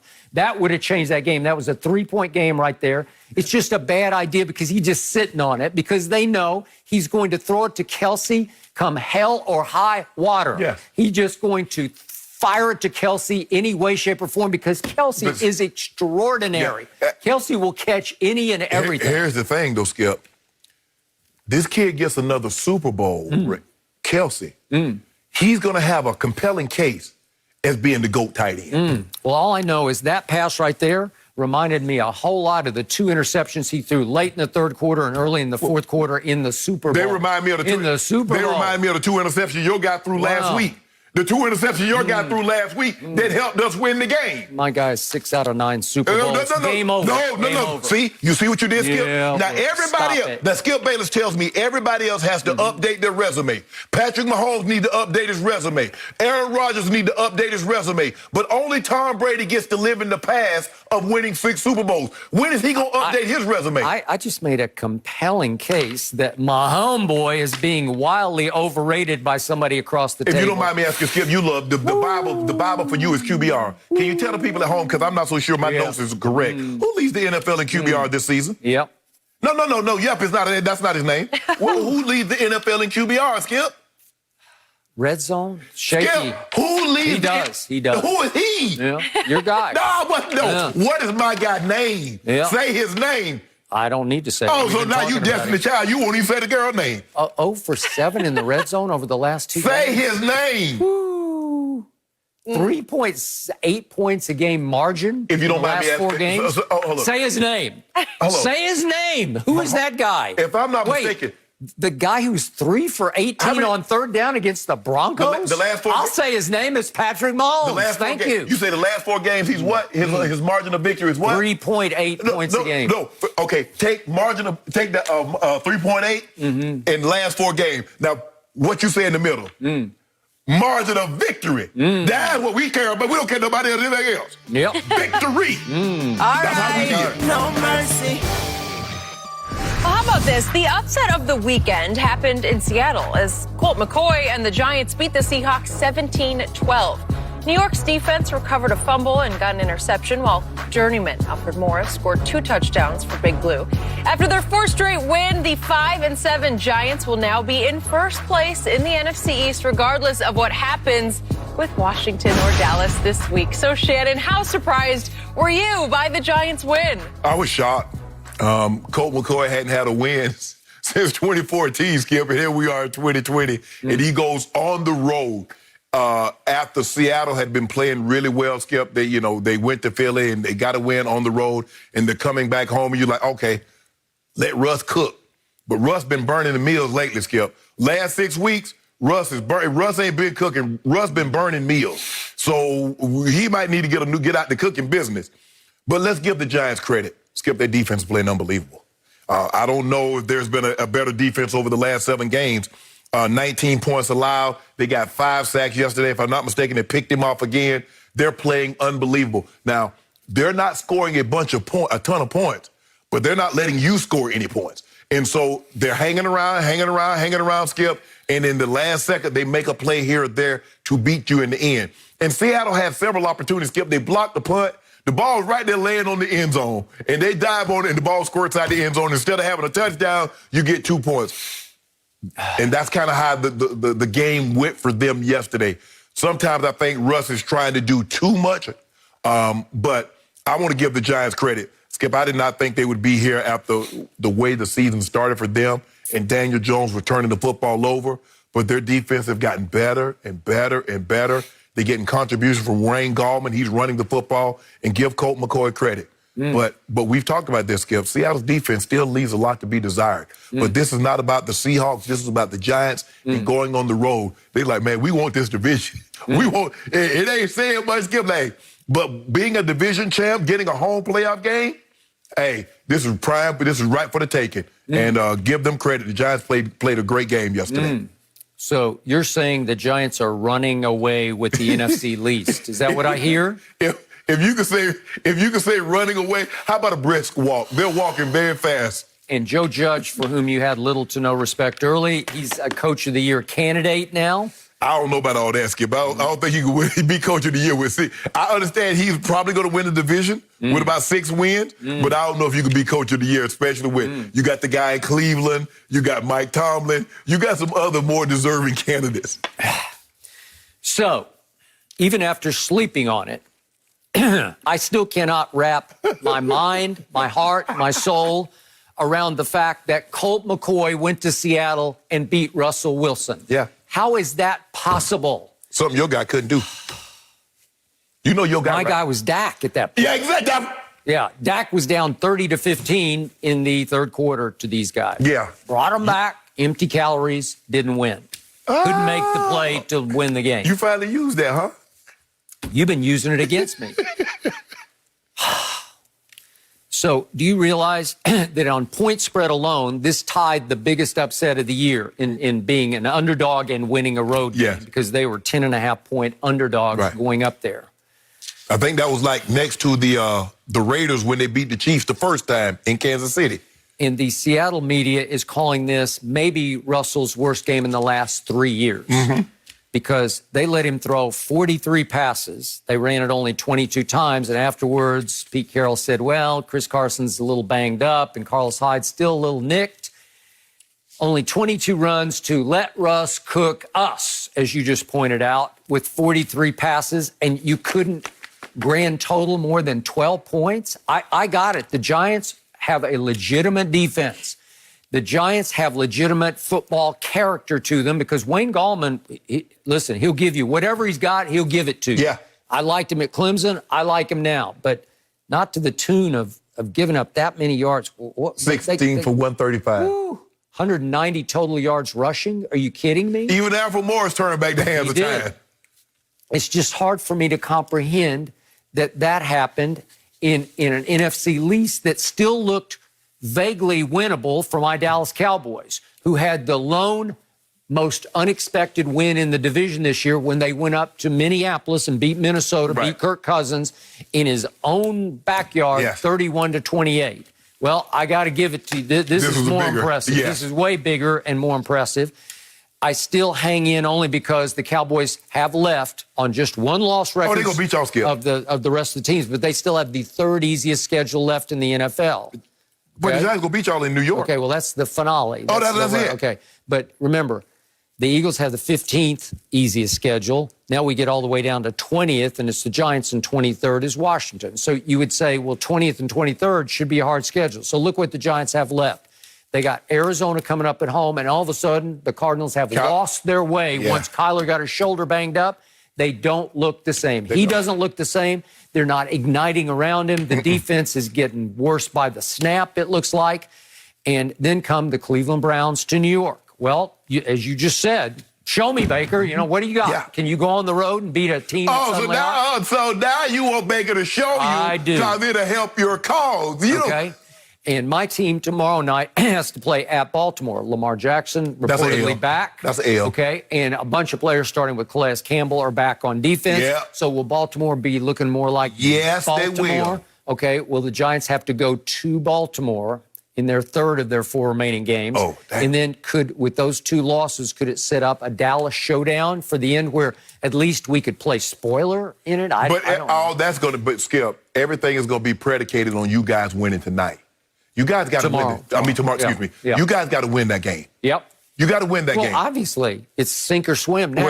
Just to stay afloat, right? Down, down, down.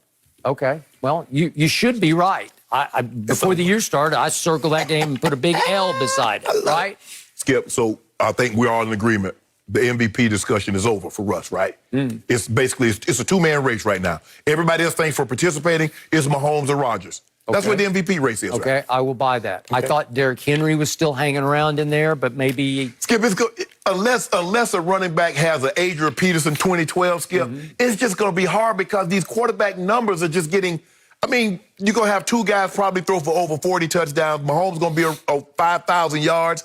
It's just going to be so hard unless somebody does what Adrian Peterson does. I just don't see a running back winning an MVP anytime soon, Skip. Well, all I really care about right now is who will be the Super Bowl MVP. And if it's one of those 2 guys you say are running away with the regular season MVP, then I'll be impressed. Can you be the Super Bowl MVP? Each has one of those. Aaron, long time ago, 10 years ago. Oh, but they about to rename these awards. Yeah, They're going to be starting renaming them. Really? He's going to win, what, 3 in a row, 4 in a row? If my homeboy get this one, I can see a situation. He's going to pull a Brett Favre. He'll win 3 in a row. 3 in a row. Yeah. You're talking about regular season MVPs or Super Bowl MVPs? Yeah. Yeah, right? Oh, he's going to win the Super Bowl, too.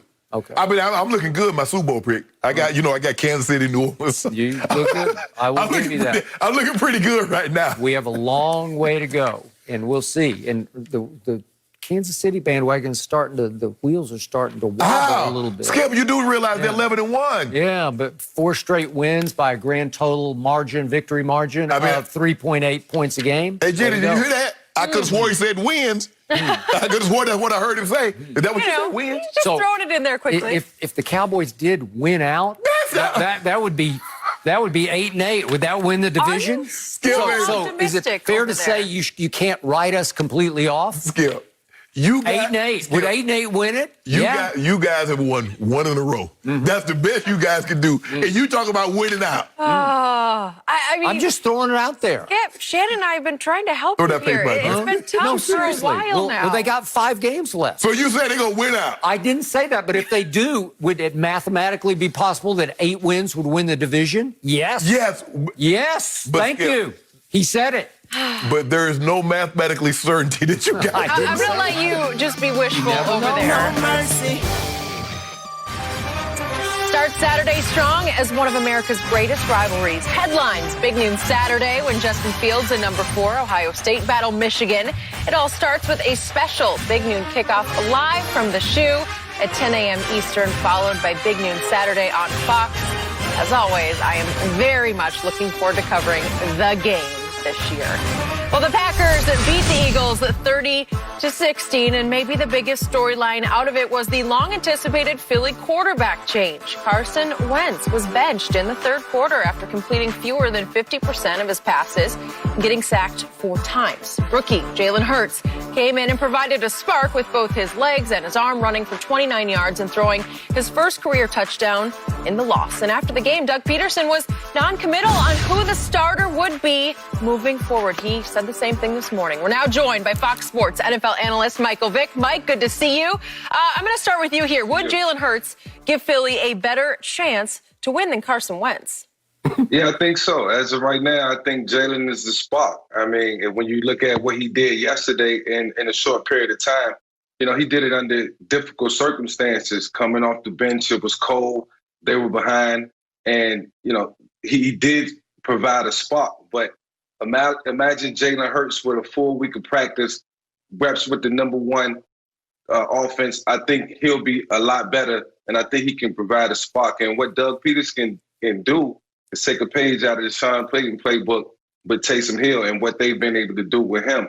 I think Jalen Hurts is built, to run the football, to throw past the football, and I think he can be a dual threat, in regards to, the offense and what Doug Peterson likes to do. But for this team right now, they need a spark. They need something to happen. They need something to look forward to for the future. And I know the Philadelphia Eagles fan base has been waiting for this for a long time, and they got a chance to see what Jalen Hurts could do. What I was interested to see was how he handled the offense. Even in a short period of time, how did he make decisions? Did he have an understanding of the offense, pocket presence, instincts? And everything showed up, even, in a difficult situation. And, I got to take that with a grain of salt. I thought, he performed to the best of his ability at the time with what he was working with. And I could see Jalen Hurts being the quarterback of the future for the Philadelphia Eagles if he gets the right maintenance, if he has the right coaching, if it's some time that's put into his game. I can see him flourishing. But, throughout the remainder of the season, this is the time to look at a guy like Jalen and see what you have. He's a second-round pick, so you got to get some film on him, and you got to be able to evaluate your quarterback situation moving forward. Even though Carson Wentz has to be the guy moving forward contractually, you got to stick with him. But it's good to know that if things aren't going well with Carson, that you can put Jalen Hurts in the game. You said, imagine Jalen Hurts getting a week to prepare, getting a week to go with the #1 starters. Can you imagine if the defense get a week to prepare for Jalen Hurts? Mike, I don't know if you noticed this, but the Eagles had 27 pass attempts. They got sacked 7 times. Let that sink in for just a second, Mike. 27 pass attempts, and you got sacked 7 times. Now, you do know next week they're on the road in New Orleans. So you said, well, maybe he can be like a Taysom Hill. So I want you to tell me in this Eagles lineup, who's Alvin Kamara in the Eagles lineup? I want to know who Mike Thomas is, who Emmanuel Sanders is, and who that offensive line, because they got 3 Pro Bowlers on the offensive line for New Orleans. So I want you to tell me of the Eagles, the offensive line and skill position, tell me who are the equivalent in Philadelphia. First of all, let's back up for a second. Now, how many sacks did the Philadelphia Eagles have yesterday? You said 7? They allowed 7 sacks on 27 pass attempts. 4 on Carson Wentz, 4 on Carson Wentz on 15, and 3 on Jalen Hurts on 12. Okay, all right. So back to what I was saying. To come into a game, in the middle of the game, or towards the end of the game when you're down by a certain amount of points, and it's cold. I've been in that situation before. It's difficult. So let me back up and just say that's not the easiest thing to do. So I'm not going to judge Jalen Hurts on that alone. But you said but you did. It's going to be a totally different offensive scheme. So I can't answer your question in terms of what's going to happen next week. I'm only answering the question based on what I seen yesterday, Shannon. But here's the thing, though, Mike. That. You know it's easier to come. Came in and did yesterday. I appreciate the fact that they gave him a shot. He looked good doing it, and he looked like he can be a spark for next week. But you say you weren't. But hold on. But you just told me you weren't going to judge him on that. But you say he provided a spark. He did. He gave him a glimpse of hope. For a minute, we thought they was coming back. Listen, it takes a total team effort to win a football game. Jalen Hurts is not going to go out there and win a game all by himself. That's what they expect Carson Wentz to do. He's still a rookie. That's what they expect Carson. I don't care what the offensive line looks like. I don't care what the offensive line is doing. A week to prepare can work wonders. The protections can be different. The scheme is going to be different. The play calls is going to be different. Get a man a fair shot. Okay. I'm not going to judge him before he don't have a fair shot. Okay. I can't wait to see this behind that offensive line. Woo. I can't wait to see it either, but I think he can maneuver through that. If it's one thing he can do better than Carson, it's that. So allow me to say that I appreciate that Michael Vick just publicly blessed Jalen Hurts as possibly the future if he continues to dedicate himself and continues to progress off the spark that we obviously all, except Shannon, saw yesterday. The point is, I'm a Jalen Hurts fan. I said the Monday after the draft that Jalen Hurts ultimately will be better than Carson Wentz because Jalen Hurts, number one, and most important, is a natural-born leader of men, young men, pro football players. He will take over that team, locker room, huddle. They will play for him because he is a playmaker. He does not have Michael Vick's arm. He does not have Michael's quickness or speed, but he has a good enough arm, an accurate enough arm. And remember, he's a coach's son. His son was his high school coach in the Houston area. His dad was. Yeah, his dad was. And the point is that he has a great feel for how to move in the offense, when to go, when to stop, when to throw it, when to take off. And he's a very clever, crafty runner who's quicker and faster than you think because he's big. He's 225-ish. And he is always pound for pound the strongest man in any team's weight room because he is just a flat-out beast in the weight room. And the Taysom Hill comparison is valid because he may not have, he doesn't have Taysom Hill's flat-out, because Taysom Hill runs 4.4. Yeah. I mean, he can fly. Yeah. So he doesn't have that. But Jalen timed 4.5 at the combine, and it's an effortless 4.5. Yeah, he's played it fast enough. Okay. So given all that, given all the intangibles that I believe he has that Carson Wentz does not demonstrate to me, hasn't demonstrated, he has a much better chance of taking over this team and making it more competitive starting next year than Carson Wentz. So I don't, against New Orleans, sure, it's the best, you can argue it's the best defense right now in pro football. It might be the best pass rush in pro football. That they play so sound and they come after you. So this, you can't ask in a first start, your first ever NFL start, to have a higher degree of difficulty than this. I'm just saying they'd have a better chance with Jalen starting than Carson starting. But Mike, you will have to concede this. You look at that offensive line and you look at his skill position players. This hard for me. If you look at Tom Brady, when Tom has struggled this year, it was because of pressure. You look at Aaron Rodgers, in the game that he struggled, it was because of pressure. The one game that Patrick Mahomes lost, the Raiders were able to get pressure on him. And now you're talking about getting pressure on guys with outstanding weapons. You look at what they have in Tampa. You look at Aaron Rodgers in Green Bay with Devontae and Tanya and Lazard and Aaron Jones. You look at what Mahomes have. He has weapons, and when you pressured him, he struggled. What the hell do you expect Jalen Hurts to do with no offensive line and no weapons, and you expect him to be better than Carson? How? For the simple fact that he's a dual threat. And Carson Wentz, he can pull it down and run it, but he's not committed to that. So Jalen Hurts is going to come into a game and present a totally different set of problems for a defense. First of all, they got to prepare for him in the run game.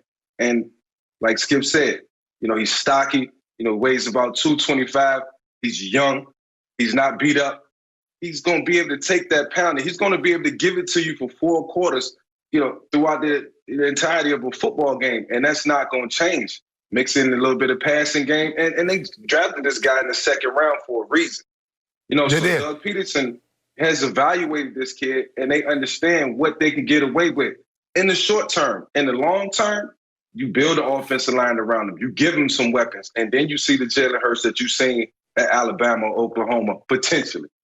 What I'm saying is that I just don't. No, I understand your point. I totally understand. That offensive line, you see that offensive line.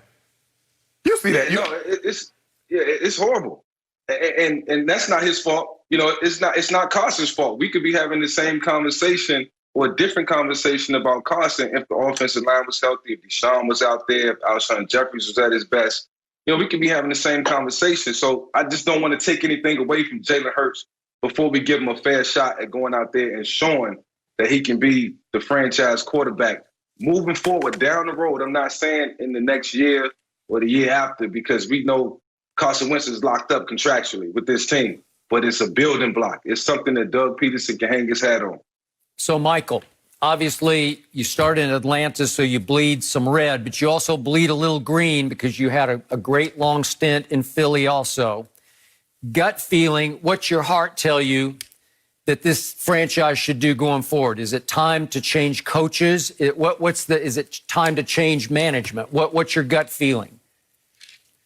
No, my gut, I don't think it's time to change coaches. I don't necessarily believe that is the right thing to do all the time. You know, it's easy to say that, and it's easy to just go in a different direction. But when you do that, you kind of mix up and shake up the whole franchise. What I think is most important and what can be evaluated in the short term is the type of talent that you bring in. Like, I want to see, explosive 4-4 receivers, and, they got the run game, and the offensive line they're getting a little older. They're more on the elderly side. So, you got to replace those guys. And the defense is playing great. They're keeping them in games. It's just surrounding Carson in the future and Jalen Hurts with the right talent. So it's going to be up to the upper management, and personnel to bring in the right players, good players, instinctive players that can help this franchise get better on offense and complement the defense moving forward. Well, you passed on Jefferson and Tate Reagor, who's mainly a punt returner at TCU. You passed on him. So you're not off to a great start as far as surrounding guys with talent. You held on to Alshon. D-Jack can't stay healthy any longer. Zach Ertz is upset because you hadn't renegotiated his contract, and he see the other tight ends. He saw Waller. He saw Travis Kelce get new extension, and he's like, well, what about me? And so and the offensive line, it's over for Peters. Brooke, this is his second injury in 3-year time frame. Achilles, ACL. I don't know how much you see Lane Johnson. The injury starting to mount with him. For me, Mike, I just don't think that Dougie P and Carson, because I'm not so sure Dougie P believes in him and Carson Wentz doesn't believe that he believes in him. So somebody's going to have to go. Somebody's got to leave. Now, you say, and I understand contractually that's a big old pill that you got to swallow with no water. You talk about 20, he got guaranteed $25 million. It's $60 million against your dead money if you release him or trade him. Hey, that's a tough pill to swallow. But somebody's got to go, Mike. Ain't no way you can bring this thing back status quo. I've been in the room with Doug Peterson for years, the quarterback room, and I understand, how good he is as a head coach. The reason why I was able to excel the way I was able to excel was in part because of Doug Peterson. So I know, he has the ideas, he has the concepts. It's just about having the right guy out there and being willing to take that step. And it's not easy playing in Philadelphia by any stretch. That fan base alone put pressure on you to perform. So it's coming from all different angles. It's coming from us. It's coming internally. And ultimately, at the end of the day, somebody has to respond in the short term or couldn't get like no mercy. The Saints were the first team to clinch a playoff berth this weekend after beating the Falcons 21-16. Taysom Hill threw his first 2 career touchdown passes and also ran for a career-high 83 yards. And the win was New Orleans' 9th in a row, including the past 3 under Taysom. But the latest reports do indicate that Drew Brees is getting closer to a return from the rib injury. So, Michael Vick, you're still with us this morning. I want to ask you, Mike, what has Taysom Hill proven to you? Well, he's proven that he can manage the game, through and through for all 4 quarters, no matter who he plays against, no matter what the game plan looked like. Yesterday's game plan definitely wasn't the game plan they had against Denver. I think they went into Denver saying, look, we're just going to run the football. They knew what type of situation that Denver was in offensively. Yesterday, they was playing against a complete team in the Atlanta Falcons, who had some mojo, who was getting their bravado back, and was playing some good football. So I knew this was going to be a test. And he actually looked better yesterday than he did the first time around against the Atlanta Falcons at home. And he did everything right. I think most importantly, being able to distribute the ball, he was able to convert on multiple third downs, keep the team on the field, and keep Matt Ryan off the field. And I thought that was extremely important. Found Michael Thomas 9 to 10 times and just played through the offense. He didn't panic in situations. He didn't just pull the ball down and run. He did everything right at the right times in the game. And you got to respect that. And I know Sean Payton is sitting back smiling because he made a statement saying that this guy was the next Steve Young. And, he looked like the next Steve Young, even better, at where he is right now. So without the experience, he's gaining more experience each and every game, and he's looking better. The ultimate dual threat, like I said a couple weeks ago, he continues to get better. He's shown that he's competent enough to play the game from the quarterback position, from the neck up, and he looked good doing it. So I don't think it's anything that anyone can say in regards to Taysom Hill that didn't validate that he's a true quarterback in the National Football League. Well, I'm watching, I guess I watched different games because I'm looking at it. And in those 3 starts, his defense is giving up 9 points, 3 points, 16 points. So less than 10 points a game. If they were to stay on that average, that would be less points than the Baltimore Ravens gave up in 2000, which would be an NFL record. Now, if you're going to tell me they're going to run the ball for 207 yards and they're going to play the 30th ranked pass defense 7 of the next 8 games, well, they go you Super Bowl champs. Okay. But I don't believe that's going to happen.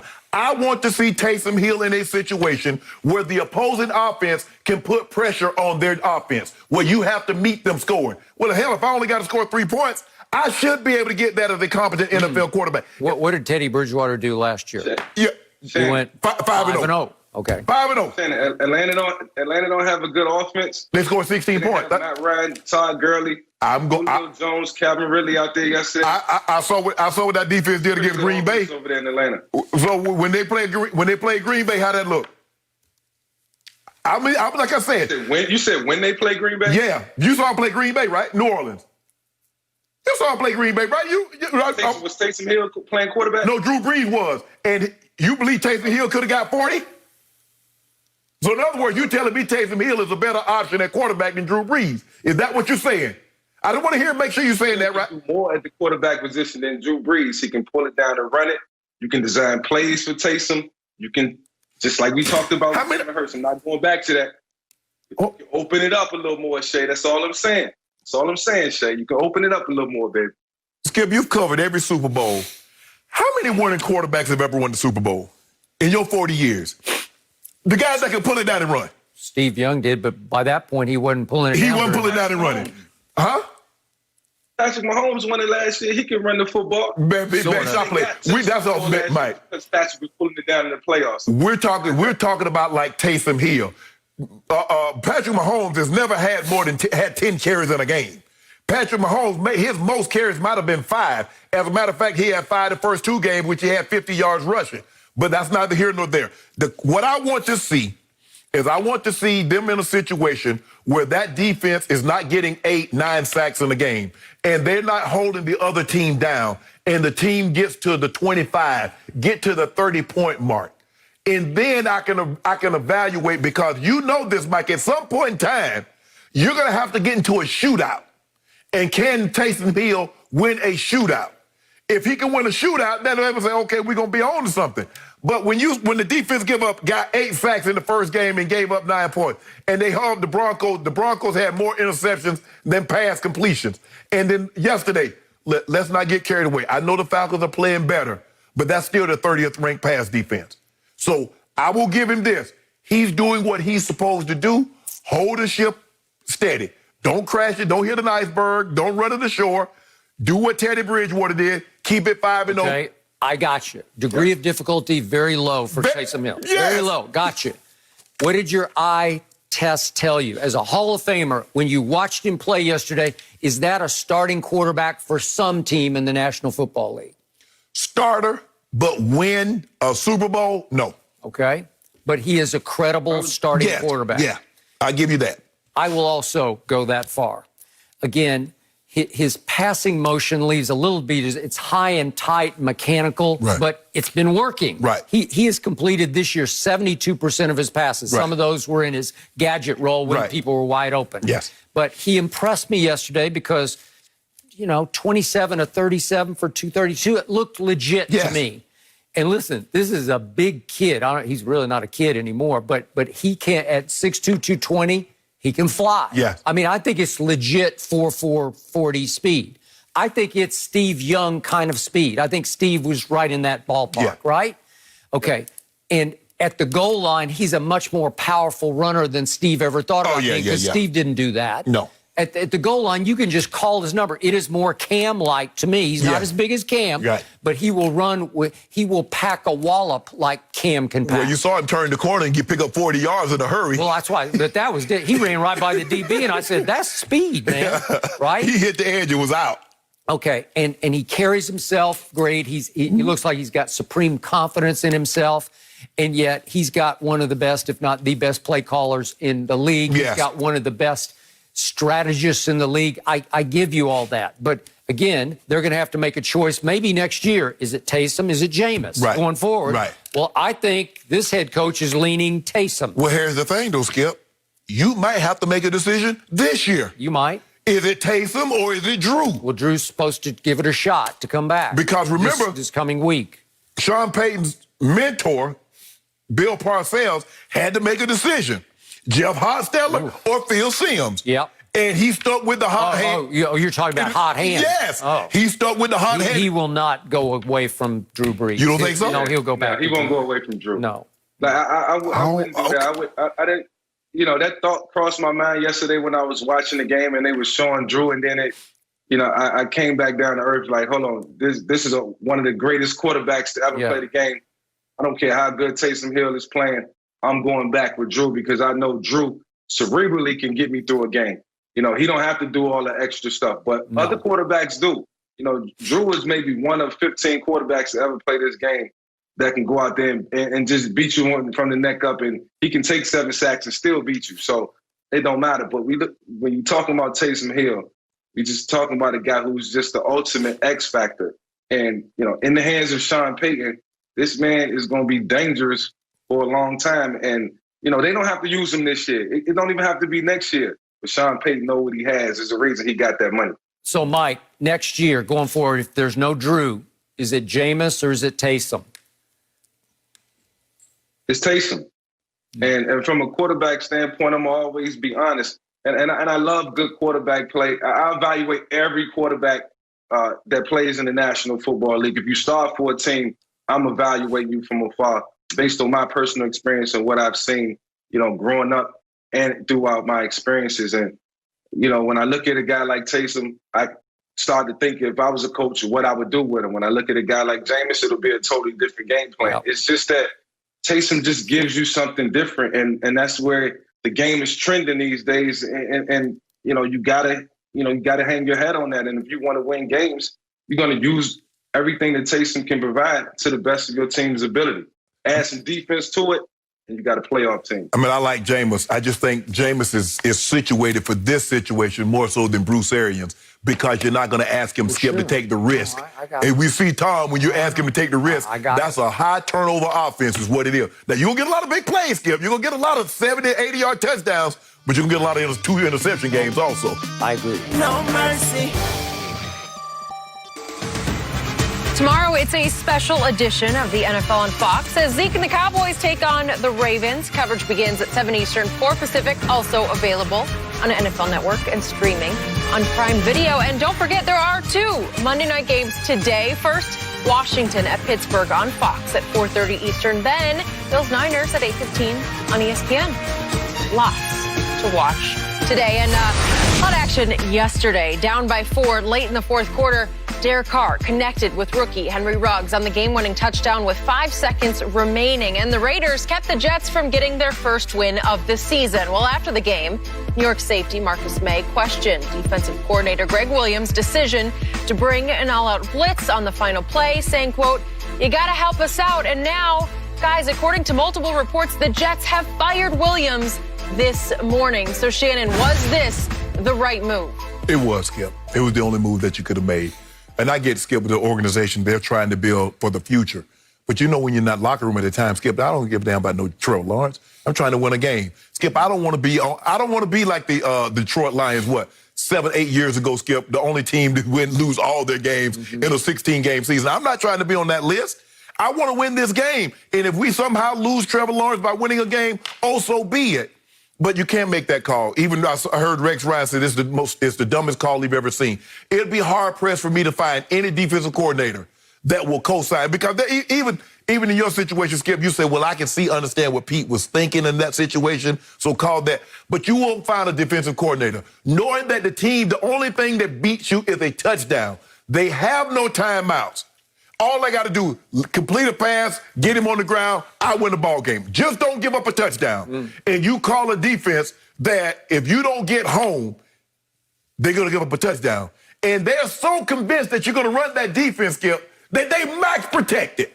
The guy having a career year, they say, no. They come with that bomb blitz. Let's make sure we locked it up and go one-on-one with it. Because that's Gregg Williams' history. Yes. He's done it repeatedly. Can't do it in that situation. Not in that situation, Skip. Okay. If Skip, if it's going to get you, if it ties you, I can live with that, Skip. I'm going to go to overtime. Yep. But not beat me. Okay, I got it. This is just silly to me because this is a really bad team. They're bad. It's a bad franchise. It's a bad organization. House is about to get cleaned. They had to offer up some kind of sacrifice to Jets Nation today. Yeah. And who is the easiest sacrifice? Yeah. Oh, it's Gregg Williams, who made the dumbest defensive call in the history of pro football, right? Well, one of them. Well, okay, so it's just so easy to say, here, we'll hand you his head on a platter. Well, obviously, the head coach his head's going to be on a platter pretty soon. Yeah, and the in 4 GM, weeks. and everybody's going to be gone, and they're going to start completely over. Yes. Maybe with Trevor Lawrence. We'll see how that all plays out. But Right. they're on track for Trevor Lawrence. Correct. If, in fact, he will agree to play for the Jets. But we'll see how that plays. But the point is that Gregg Williams, this is his 19th year as a defensive coordinator in pro football, and I've always respected him because he doesn't care what you think. This is how he coaches. Right. And he comes at you every play. Right. But he will also go at you after the game, in the locker room, in the coach's room. And believe me, he and Adam Gase went at it. Because remember, when Gregg Williams was with Hugh Jackson in Cleveland through the Hard Knocks, they're clashing the whole time, right? Right. Gregg Williams wanted to run the show. Right. And he wanted to be the head coach in Cleveland. Right. And that's how he's built. Right. So I believe that it became so bad after the game that management finally said, well, we just can't live with this. We still got to play out this schedule. Right. And Gregg Williams and Adam Gase were not going to be able to coexist the rest of the way. Yeah, Skip, you got to be strong. And I think the thing is that it worked so well. I don't know how well it behind the scenes with Sean Payton, but you know Sean Payton don't back down. Sean Payton is here. Gregg Williams is here. And yet Gregg Williams was the architect of the Bounty Bowl. Right. That nearly cost Brett Favre his life, like he just got the hell kicked out of him. And it got Sean Payton suspended for a year. And it cost Gregg Williams got suspended. Yeah. So, but Skip, I think this was really the only move. Just like you said, let's not forget the fact that this was a bad football team. But this bad football team, Skip, they had played their hearts out. They were in position to win this game. No, I got it. But I'm not going to completely condemn Gregg Williams because of the play before the play. Because they rushed 3, like everybody said they should have done on the final play, if we could quickly see that. Right. But they rushed 3, and they have everybody back and basically prevent, and Aguilar runs right through the prevent, and Derek Carr steps into it and misses him by 5 yards. Yeah. That's the game right there. What if that had connected? What would everybody be saying? Skip, you remember on stupid defense? Skip, you remember on 4th down, he had Aguilar and underthrew him in the corner of the end zone. He did. So he had Aguilar on several occasions. Okay. They were basically trying to gift, the Jets were trying to gift the game to him earlier. Okay, so that could have ended the game right there. That was 2nd down. Now 3rd down comes thereafter, and it's the play of plays. Right. And I'm sure Gregg Williams is thinking, wait a second, I got 2 rookie corners out there, one of them undrafted from Nebraska who got victimized by Ruggs. Right. And I got a backup safety alongside Marcus May. Maybe I should just go after him one more time. Skip, how about this? Guys, back off. Get 20 yards deep. Only thing that beats us is a touchdown. Why do you have these guys up playing so close with 13 seconds on the clock? But I've always told you that it horrifies me if I'm rooting for a team and it becomes a jump ball in the end zone. You just let the quarterback stand back there for 10 seconds, get a running start, and throw it like a javelin to the infield, to the end zone as hard as you can throw it. And you let maybe Darren Waller, he was kept in the block. You're going to let him at, what is he, 6'3"? Waller's like 6'6". 6'6"? Yeah. Well, maybe he is. Yeah, he's 6'6". Yeah. Okay, well, you're going to let him go camp and post up in the end zone and maybe out-jump you for the jump ball. But, Skip, if you look at it, the way they set up, it wasn't going to be a Hail Mary throw because you're in 3 wide receiver set with your tight end off the ball in a blocking position. Okay. So it automatically... But is that because they were anticipating all-out blitz? But even so, Skip, you got Hunter Renfrow. How tall is he? No, You got he Henry wouldn't Ruggs. count. No, he wouldn't count. But if you can get Waller down there, but like Brady got Gronk down there at the end of the Philly Super Bowl, then you got a shot. Yes, but here's the thing, though, Skip. The difference is that they lined Gronk up out wide. They had Waller off the ball in tight. So think about it. You got Aguilar at what, 6 foot, 6'1"? You got Renfro at 6 foot. No, it would be about Waller. Yeah. So now you ain't got no jump off situation. Yeah, it's really just a tough situation for the Jets.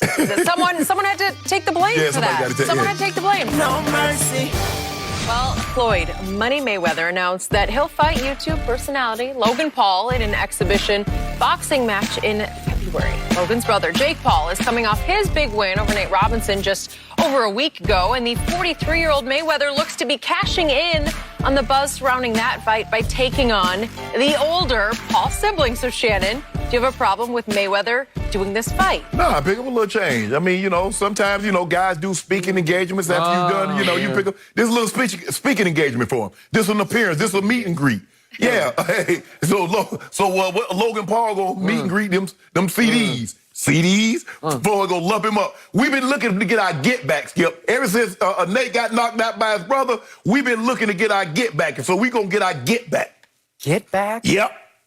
Does this man have no shame? No. Is he not easy money Mayweather now? Get that money. Yeah. Get that money. He'll pick up either 15, 20 mil. He was a highly respected champion. Still He is. dominated the sport. Yes. Greatest defensive fighter ever. And you're going to stoop to this? Yep. It's not even the right Paul. It's not Jake Paul. It's the older brother. We get the brother. He's easier.